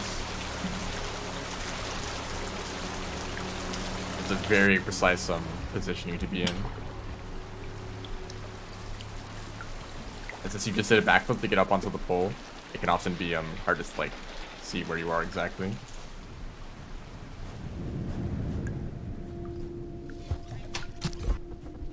So you get, there's another one in here.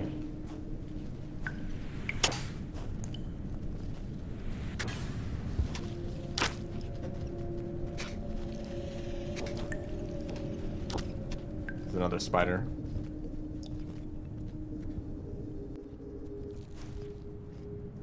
Goodbye. Was it worth it to run away from me? Do I look that threatening?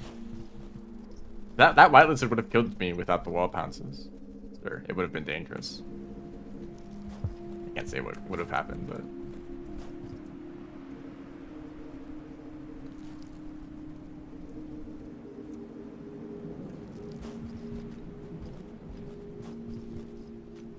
I don't usually do it like that.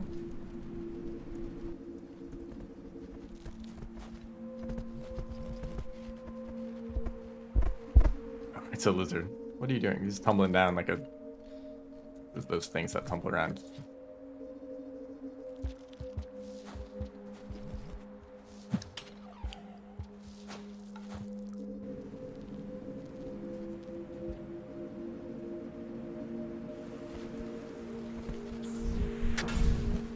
Thank you, Cyan. Oh, come on. There's a lot of like hints towards the rot in the Watcher's trailer. I'm totally forgetting everything. This. Oh, yeah, in like the title screen, in the trailer itself, like there's some rot in the background. I think I might be making that up. I'm pretty sure there's rot somewhere in there. I just dropped the rock that I was holding.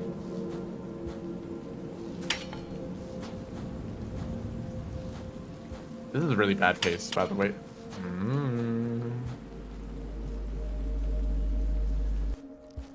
Yeah, if it looks like it's about to rain, then you know that the run is really bad. Even though there should still be like 30 seconds left. Yeah, there is rot. And also potentially something related to echoes or the void, or we have no idea really.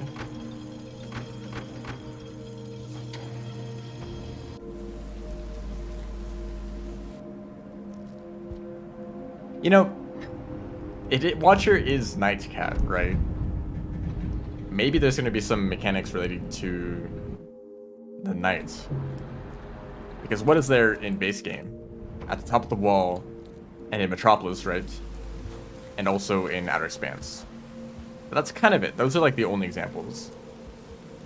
Maybe wherever this DLC takes place, maybe like the nights will be like much more common. Or maybe like you'll be nocturnal. You actually wake up right when it becomes dark, and that's like most of the areas. I made a mistake. I didn't realize what was happening.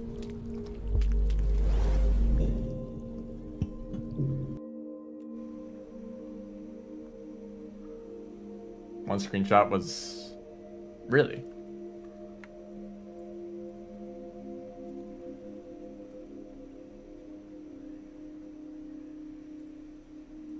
Wait, hold up. That was the Steam page.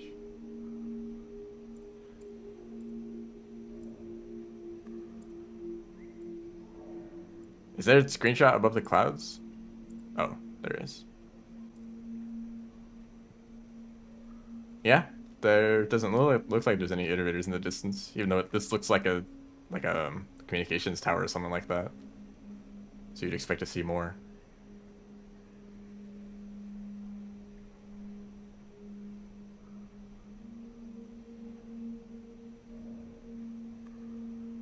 But there's still a lot of clouds. I mean, who knows? Maybe just because there's iterators means that basically the entire planet is just covered in a layer of clouds. Like, that's just a thing that is, like, everywhere.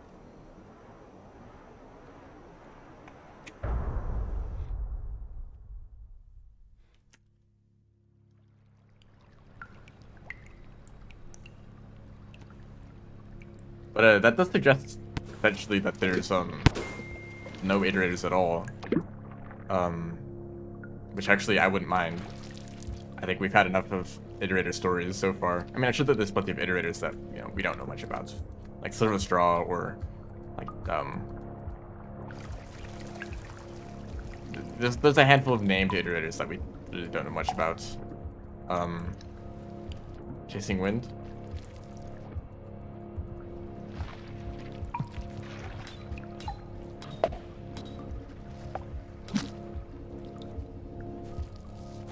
Like, no significant harassment, then Red Suns. Like, yeah, we don't know much about them, but at least we know a little bit. At least we've seen them. And you've already explored, like, 2 entire iterator structures that, despite being very different ages, look very similar. Like, Moon is one of the older ones, Pebbles is one of the newer ones, and they still look kind of the same. So, I don't imagine that there's much variation between the iterators. Unless maybe Five Pebbles was modeled based after Moon, just because they were so close. Who knows? But if there were no iterators at all in the DLC, I wouldn't mind. However, there's Rot, which I think pretty much goes against that completely, because I think we have the idea that the Rot is like directly related to the iterators themselves, right?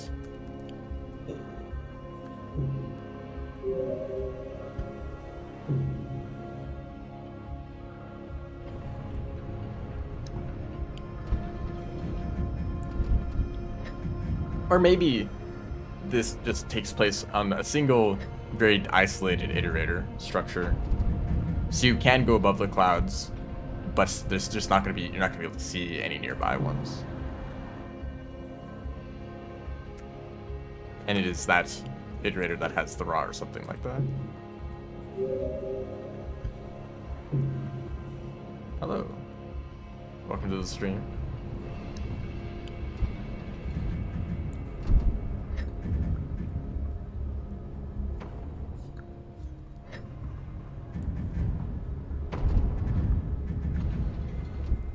Also, yes, in Gourmand's ending, there's this lookout that looks like Nightcats.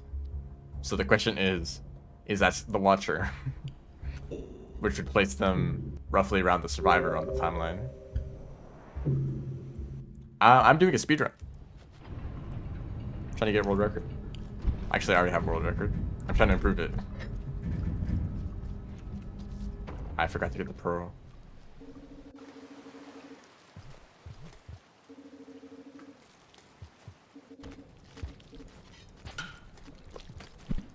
And I'm dead.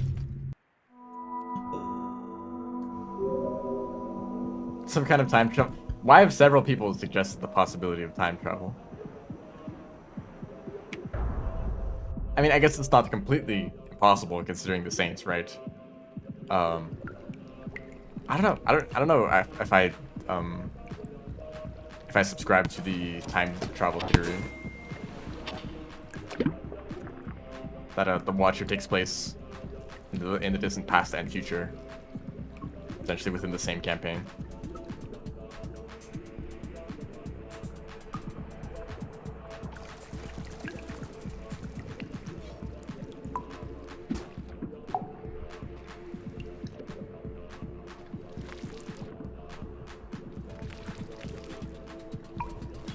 Yeah, just because there's an area that looks hot and an area that looks cold, and those cannot be at the same time.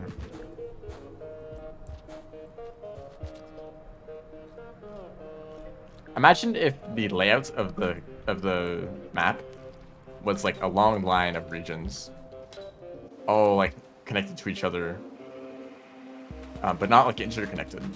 It could just be one region to the next to the next to the next, and just like a long line. And on one end is the like more arid area, and then on one end is like the snowy area. What if that's how it's lined up? Which kind of, you know, it's like the opposite of the current rain world, because it's basically a big ball. You know, every area is connected. There's like up and down and left and right, and you know, the world map is roughly ball shaped. So I guess like a very linear map would kind of be unique, but also that kind of sounds boring and anti-exploration because there's only ever one direction to go in.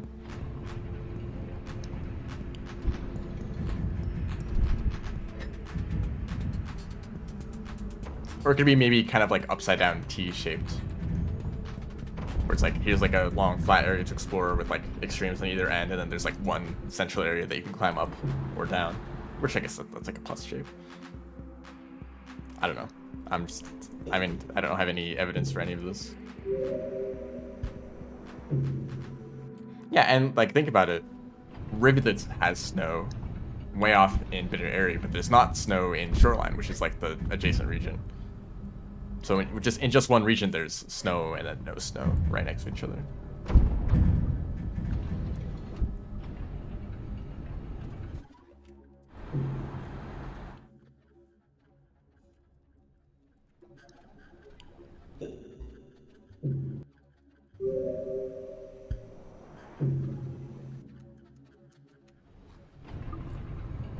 Yeah, it could be much earlier in the timeline when there's iterators still being built, in which case the climate would not be so homogeneous.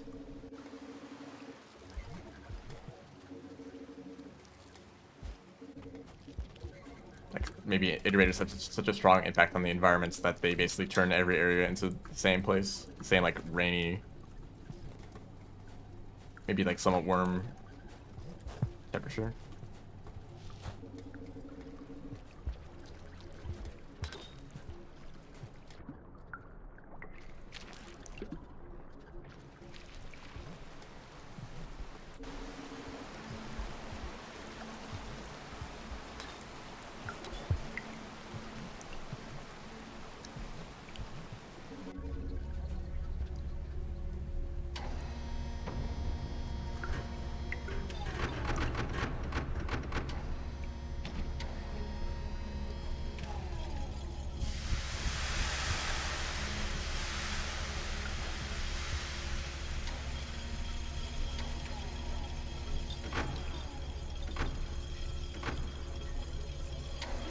I think it'd be hard to imagine rain in the desert area.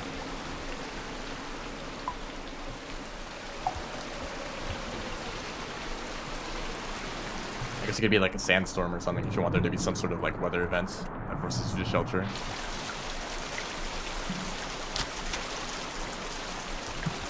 I somehow completely missed that eel.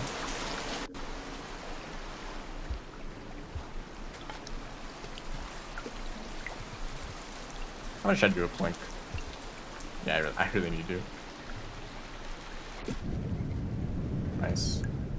Actually worked out.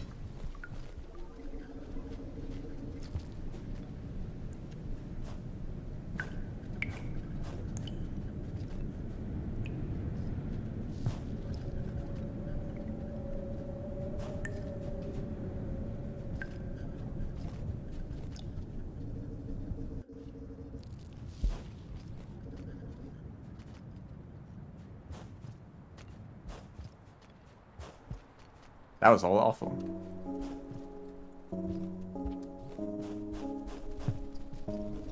Really, and now there's a sign here. That sucked.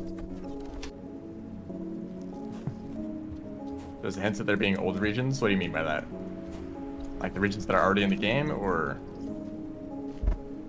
like past garbage waste, sort of?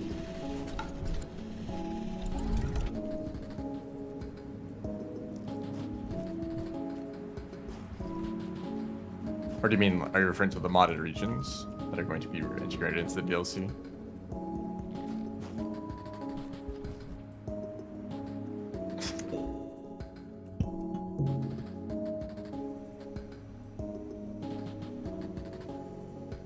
Hello, welcome to the stream.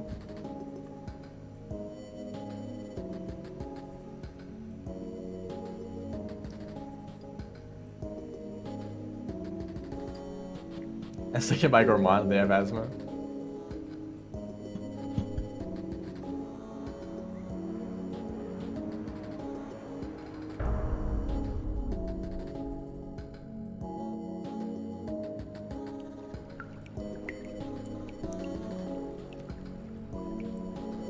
I mean, rain is usually not deadly either. I would not be concerned. I mean, it's probably cold. And, you know, sometimes usually there's rain alongside, you know, more like high wind speed or, you know, other things flooding. That's bad. But rain on its own is usually not a big concern. I don't think. It's not going to crush you. I don't. Maybe you know. Actually, I'm pretty confident that can't happen. Who knows? Maybe weather is just crazy in this game. No matter what it is.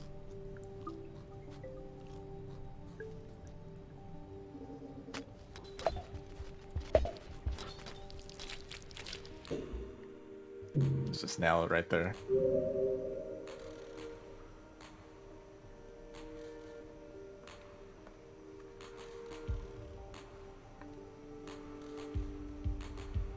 Hi, Monk.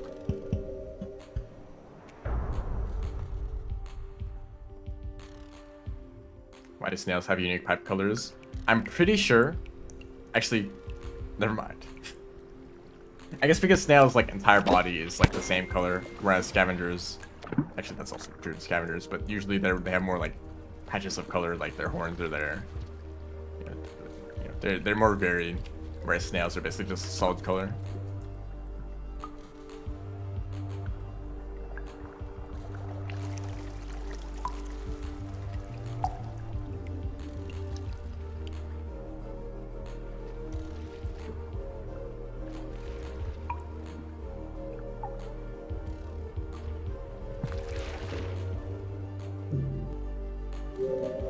It is funny though, you can see some unique colors coming through the pipes and you're like, what is that?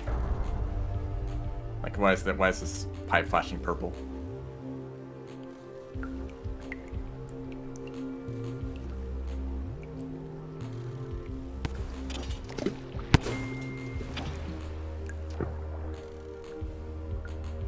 I'm a little worried that the Watcher was announced way too early. And that it's gonna take another like 2 years for it to come out.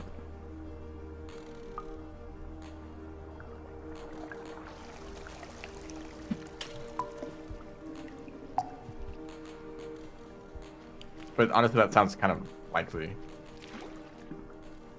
It's not been long since Downpour. For how long that took to develop.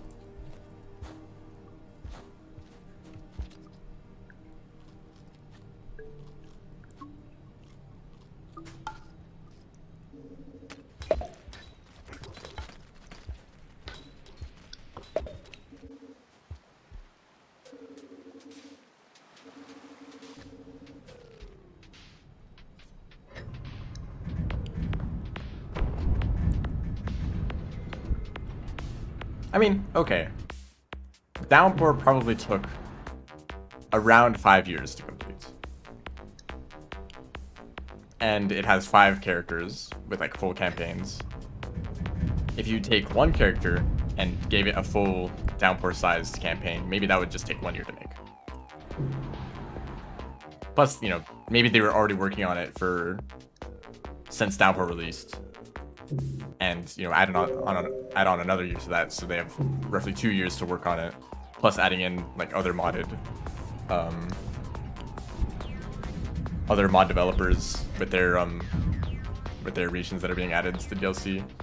Plus, they've already made DLC for Rainbow, so they have more experience now. You know.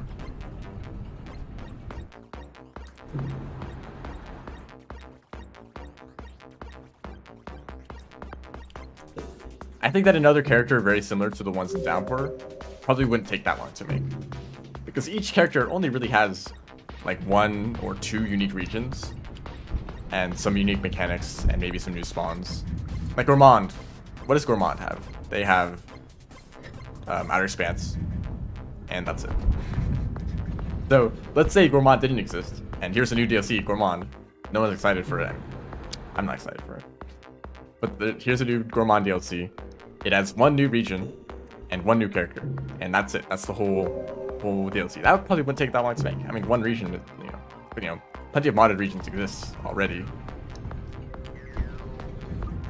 But of course, Gourmand is not, you know, or each of the DLC characters is not just their unique regions. You know, there's also Pipe Yard, which is shared across all of them, and Submerged Superstructure, which has like several characters can go there.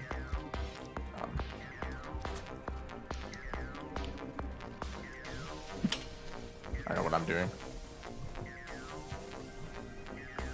And then like, Saints and Rivulet probably took significantly longer, just because of the timeline stuff. And Spearman. I mean, the only reason Gourmand is these is because they're right in the middle of the timeline, so they share the same world as Survivor, basically.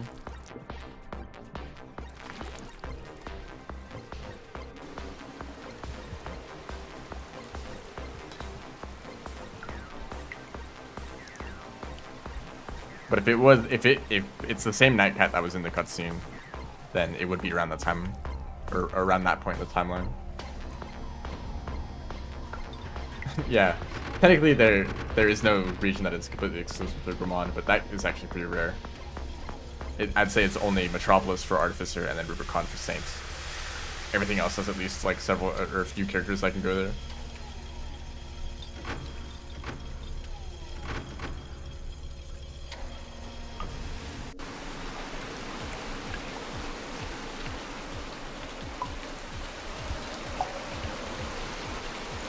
I just stole that guy's spear without even trying. Sorry, dude. Probably the Echoes. We're literally trapped forever. In between existing and not. And it's also literally the one thing that the ancients were trying to avoid the most.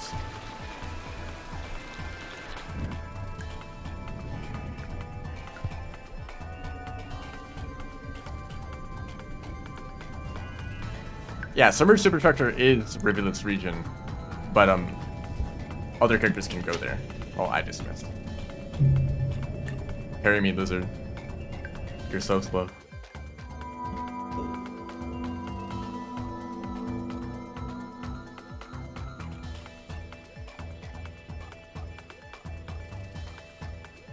I feel like the Watcher has to be a separate world. Bit of Airy, Saints can go there too. Considering what, like 5 modded regions that are being added in the DLC, where are those gonna go? If you were to take even just base Rainworld's map, how would you fit 5 regions on top of that don't collide with Downpour regions at the same time?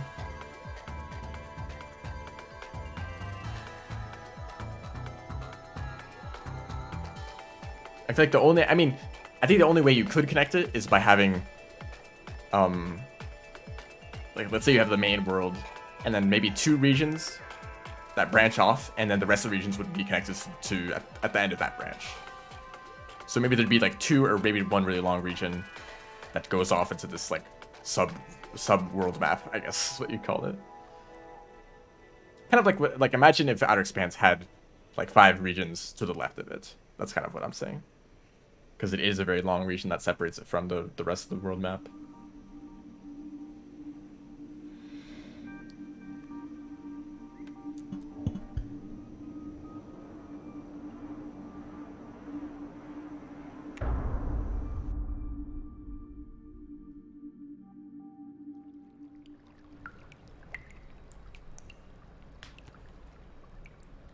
But even then, I feel like you would have to disconnect the regions because, well, would you? Like, would Survivor then be able to travel to those new regions? Or maybe the Watchers campaign is about starting in the base map and then heading to those new regions. And that's where, like, the rest of the campaign is.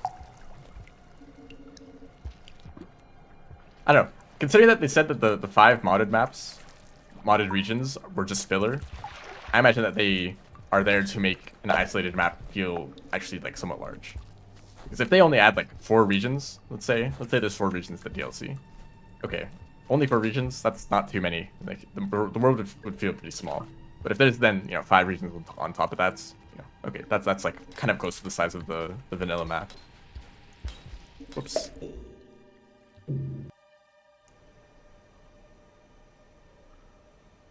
The Watcher campaign has nothing to do with the screenshots. Well, considering that the Watcher is in the screenshots too, I don't imagine that's true.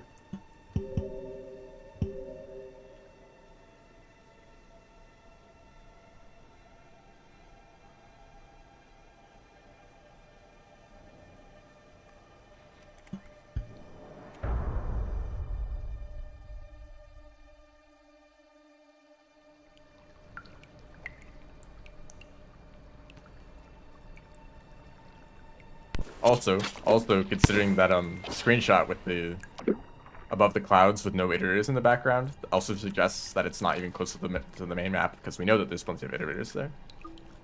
Unless they're just looking backwards, because we've only seen the iterators in the background from one direction, so maybe if we turned 180 degrees and saw what was behind us, we would see that there's actually no iterators back there. And that's what we're seeing in the screenshot.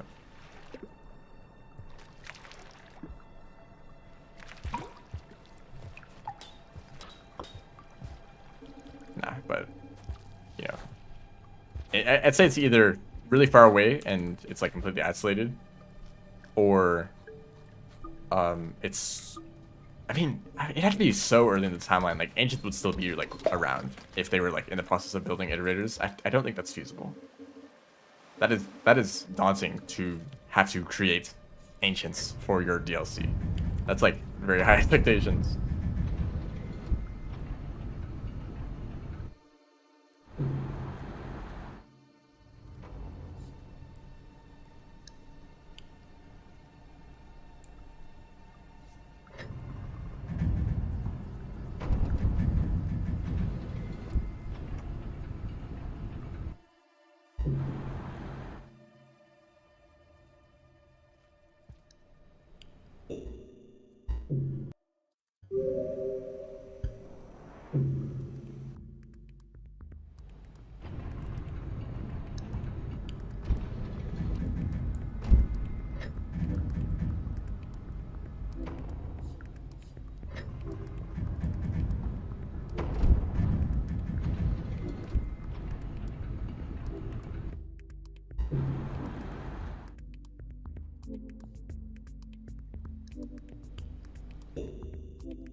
It's gonna be interesting.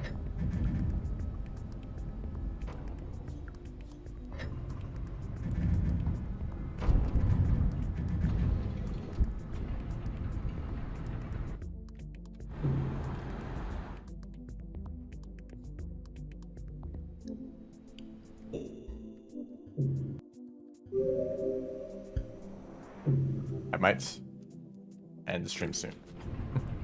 I might only do a few more attempts.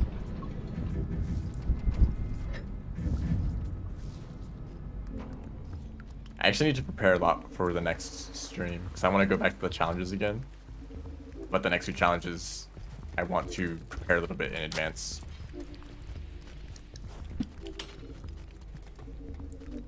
challenges. They'd be things that are really annoying to.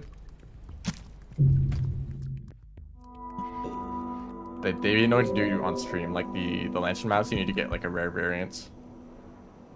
And I don't know how fun it would be to just wander around shaded for like 2 hours, hoping to find a shiny. That's basically what it would be. Shiny hunting.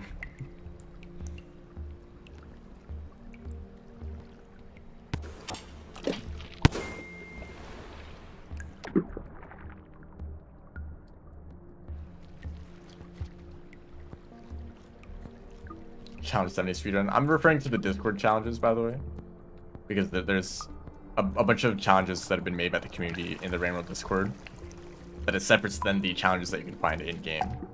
I have already completed all of those, but not the Discord ones. Every challenge in order. That sounds awful. They're already really annoying to speedrun, and I have done a few for Survivor and Monk, I believe. Those are already rough, and those are probably the easiest ones, easiest set of challenges.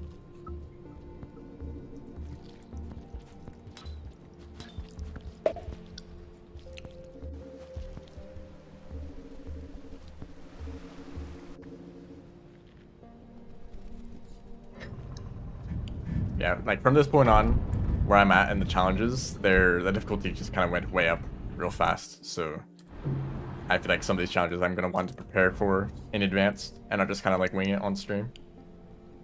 You know, figure out what the strategy is before I start the stream, so I know what to do when I'm actually attempting the challenge.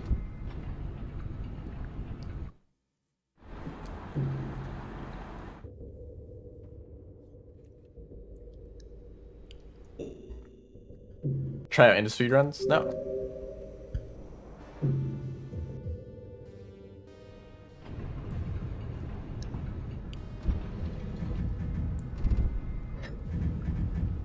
Pilgrimage? Is that the one with the cyan lizard?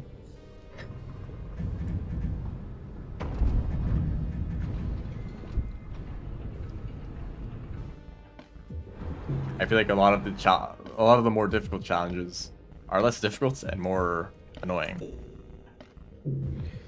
But that's kind of how it is with Rainworld, isn't it?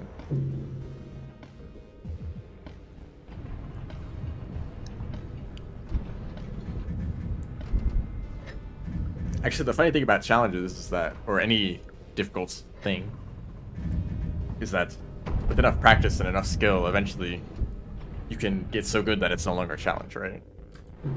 If there's no randomness, if there's no variation between like runs, with enough practice you could eventually get so good that it's no longer difficult. But if there's some sort of elements of randomness, then it doesn't matter what your skill level is, it's always going to be challenging. Maybe that's why. Something like the vegan challenge in Rainworld, where you have to like do the Cauldron Vaults. It's actually rated as quite low difficulty, despite Cauldron Vaults being one of the most difficult movement techs in the game. It's just that once you learn how to do it, it becomes trivial. You just do a few Cauldron Vaults, and that's it. That's the whole challenge.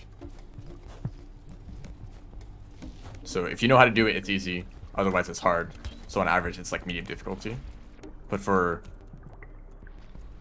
the higher or the challenges that are rated to have a higher difficulty, it doesn't matter what your skill is, it's still going to be really annoying. And that's why they're consistently rated as high difficulty. That's just a theory.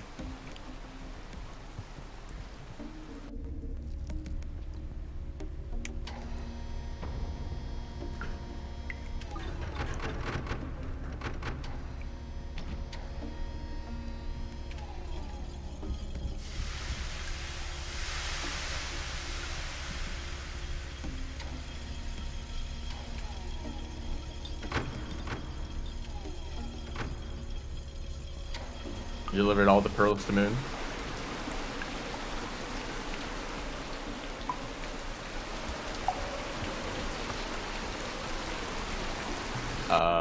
I don't know.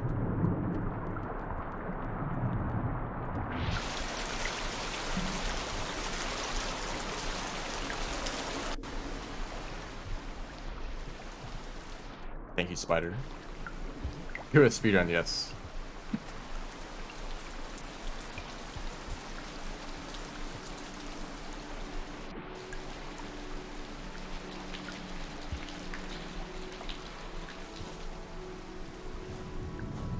You know the collections page in the main menu where you can see all like the pearl dialogue and the...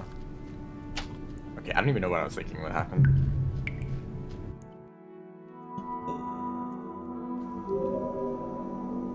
If you haven't already, try to fill out the collections page.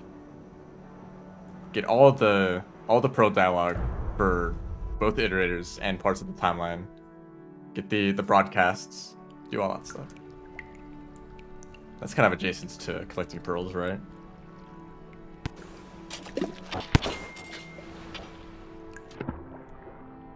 Although that might require different save files, so I don't know, that might not be what you're looking for.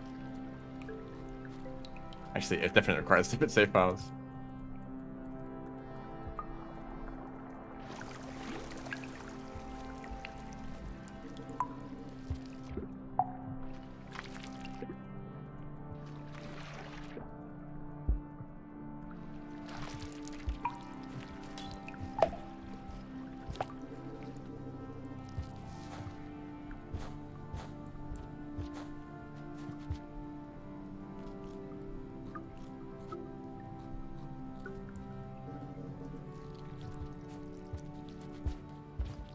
I stopped doing that.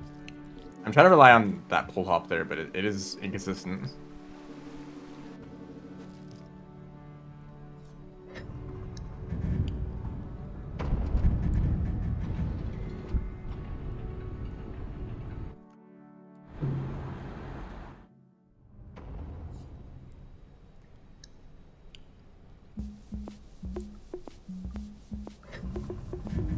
To me, it kind of sounds like you've already done everything.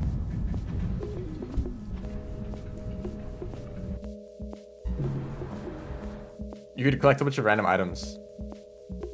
Bring every item into a single shelter. It's like every type of food, every weapon.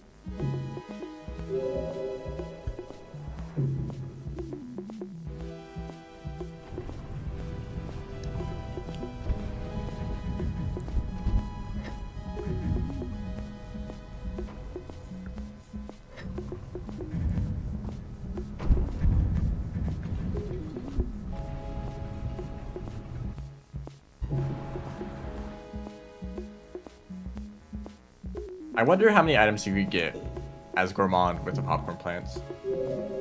If you could collect like everything on the crafting table.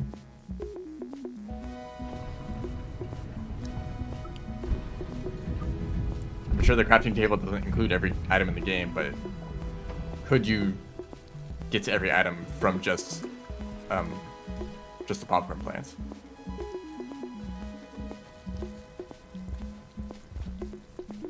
There's probably something that's like that you can't get that just isn't a part of it. Please pick up items more consistently in Rivulet. I know your hands are slippery and you're constantly like...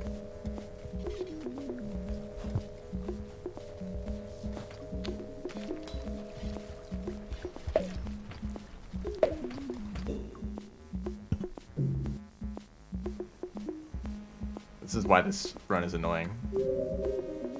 I love running into the swarm of scavengers.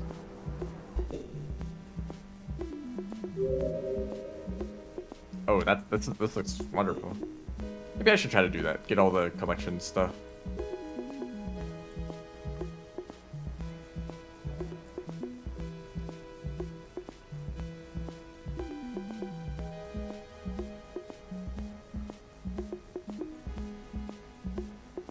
You know, bringing all the items into one shelter is actually kind of difficult because, I mean, do you count bat flies? Actually, probably not. Never mind. But karma flowers and noodlefly eggs do not last in shelters. Karma flowers will disappear and noodlefly eggs hatch.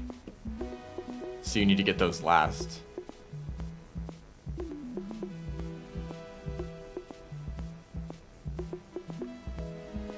Probably do everything else pretty reasonably. Use the train shelter for space. No. Do it in a regular size shelter so that when you wake up, you're like compressed into the walls.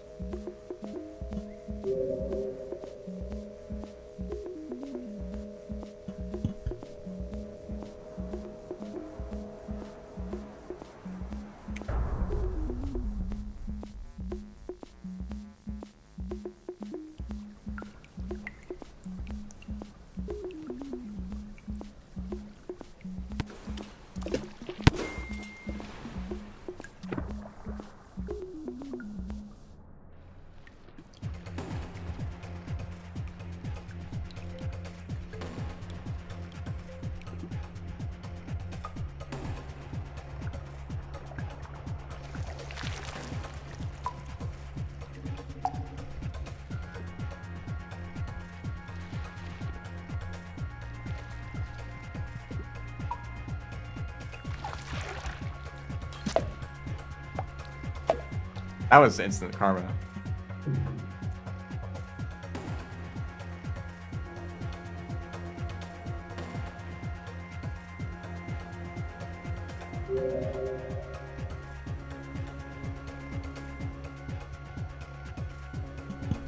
Monk, get out of here.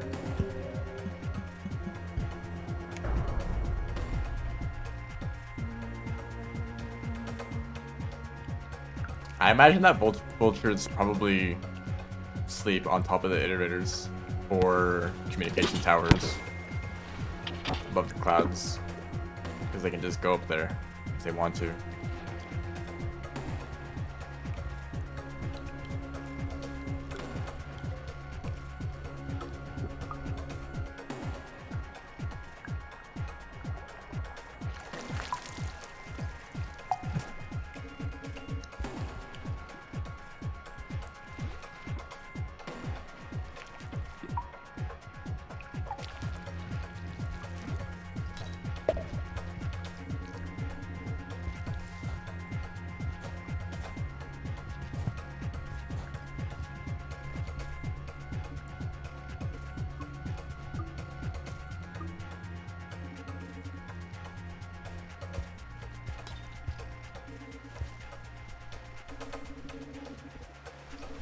Those are just bad flights. I thought those were, I don't know, a scavenger, something else.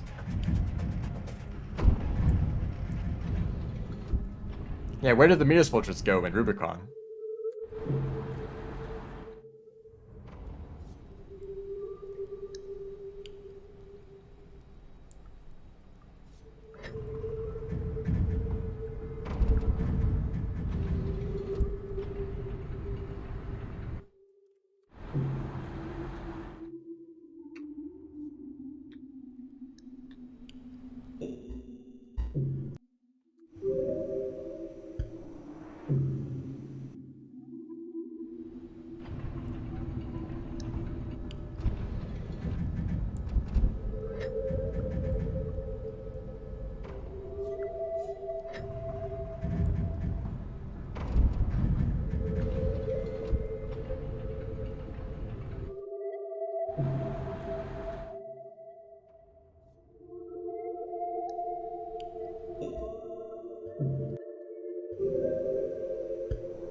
You kind of asked this question of so many different creatures.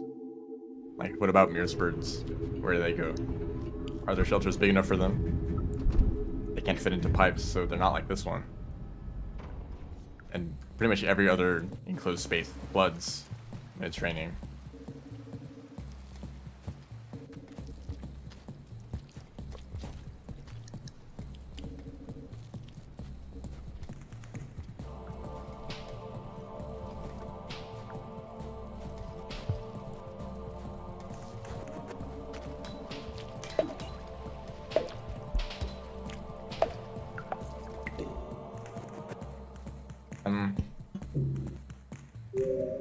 Here's nest.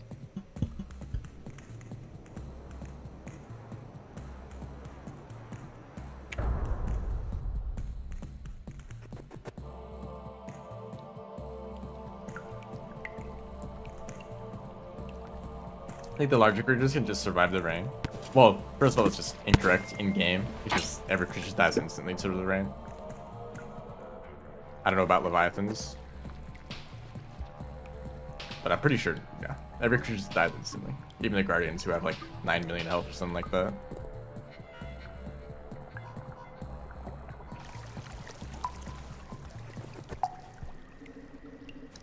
But I guess, you know, maybe you just can't trust what's happening in game.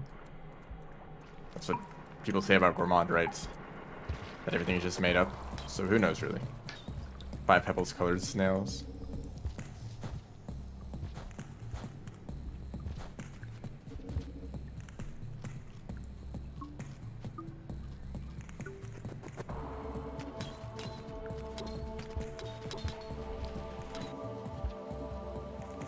You know, for the circumstances, that went just about as well as it could have.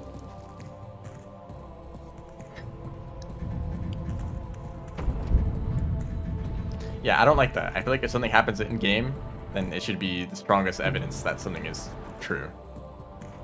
If creatures die in the rain, then the rain kills you. That's how it is, right? Like how can you in game see like a reindeer die in the rain and be like, but realistically they should die in the rain? Yeah, I don't know if I like that kind of idea.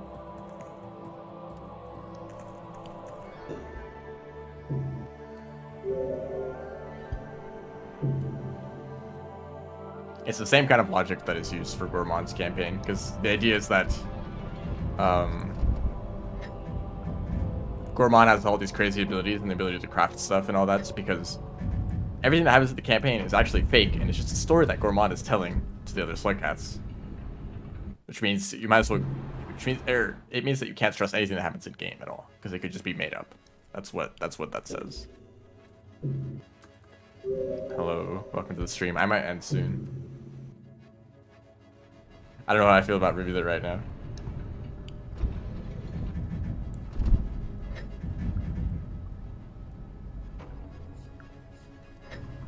And it was all a dream.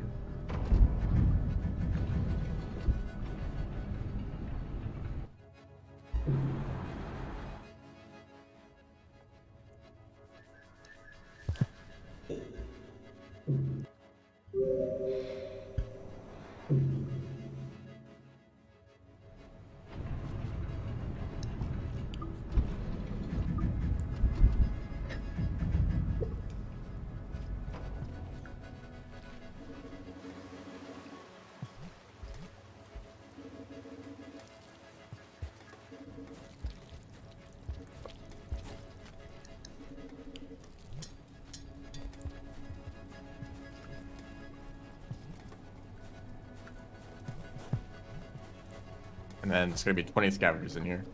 No.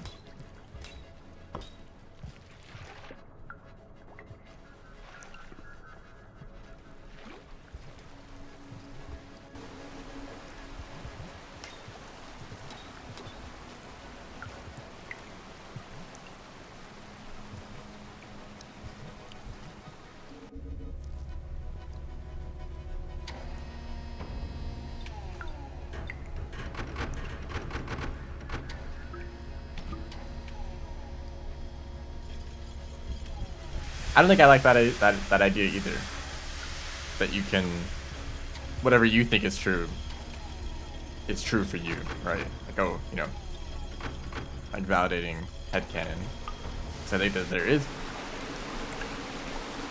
We either say, here's the evidence from the game's lore directly, from like dialogue, or the things that we see in game, or we don't know, and we cancel it. We can make assumptions about it and say, you know, here's a theory, here's what might happen, but we can't confirm that directly. I don't think you should just say, I think this is how it happens, and just go with it, you know? Everything that you make up for yourself could conflict with something that is true in the game. or with other people's ideas, and other people get into arguments about things that aren't even in the game.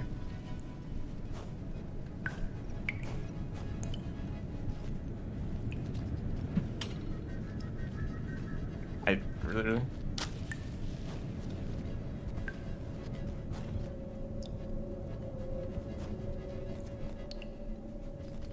It's fine to just say, hey, we don't have an answer for this. And you can make your own theories. That's totally fine. Just don't try to pretend that they are actually informed by anything. I mean, if that's how it is. If you want to like come up with your like OCs and your like fan fictions or whatever, go do that. But don't go and approach like the actual game itself and say, you know, this is what I believe and this is probably true and blah blah blah blah.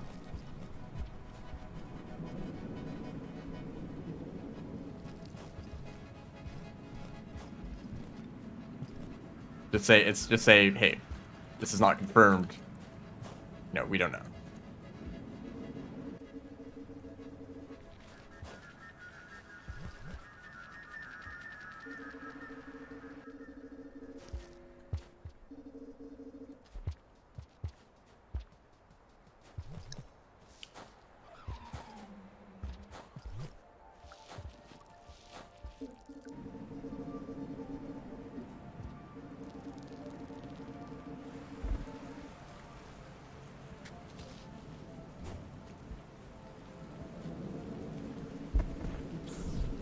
Downpour is a little overrated. Yeah, probably. I think it's cool. I'm a fan of Downpour. I have been playing it for like a year straight. With like no breaks at all.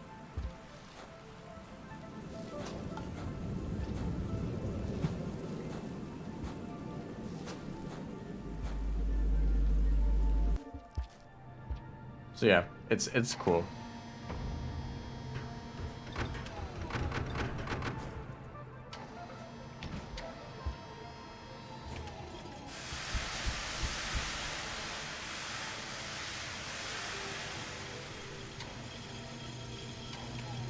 Come back and play Survivor.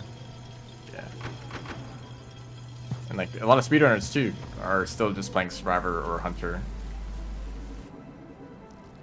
But that's more of a speedrunning thing and less of like a reflection of the quality of the DLC itself. Like, I don't think if a game is good, I don't think that necessarily means that the speedrun is also really good.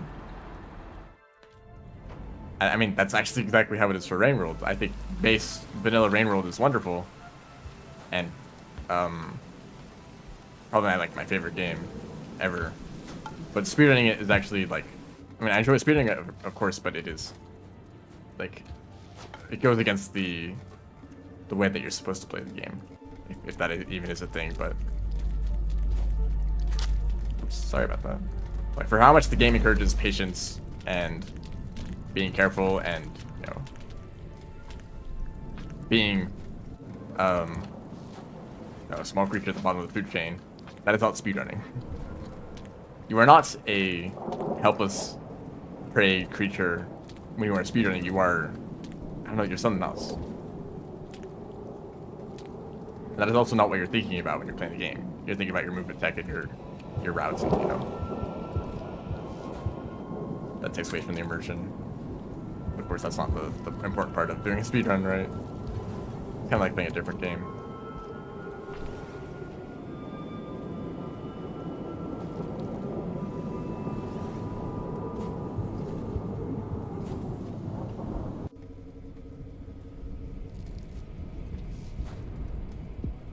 But I think it'd be ridiculous to try to create DLC for Rain World and expect that it matches up with the base game.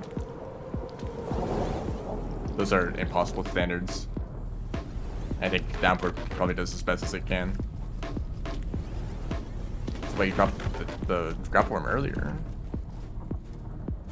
And also, you can't. It's also just impossible to recreate. Except, I mean, okay, the Outer Wilds does have a DLC that does kind of match the quality of the base game, so it probably is not impossible, even for those kinds of games. This is really bad pace.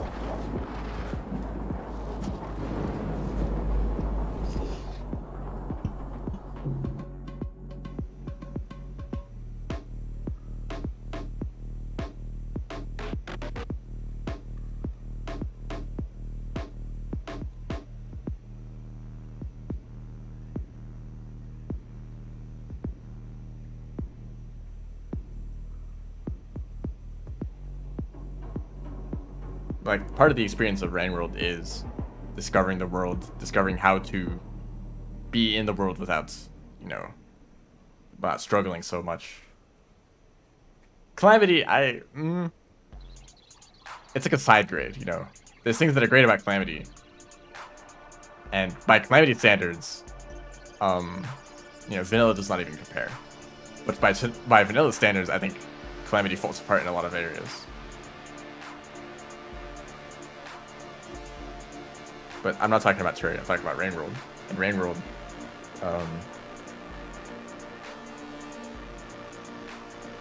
you know, how can you recreate the experience of learning how to play the game for the first time? When that is one of the best parts of the base game. That's the main question. And I guess the Downpour devs knew that they can't recreate that experience, and so they just focus on the gameplay and not the discovery and all that. And there's a lot of rediscovery, right? Like, how have these places that I'm familiar with, how have they changed over time? What do they look like in different parts of the timeline? You know, what is going to happen in the future?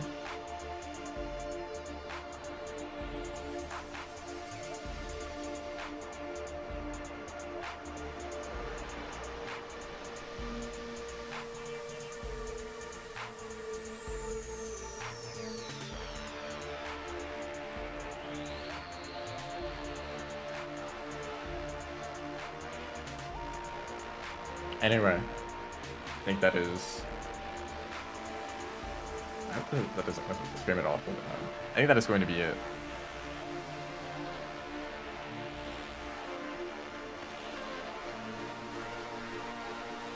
I enjoy the Rivulet speedrun, but there's times when you just get stuck in drainage system and it just kind of feels off. Getting your run going can be rough. And then, you know, once you do get a good start, you gotta maintain it, and a single mistake can mess it up, and then you have to go through that all again.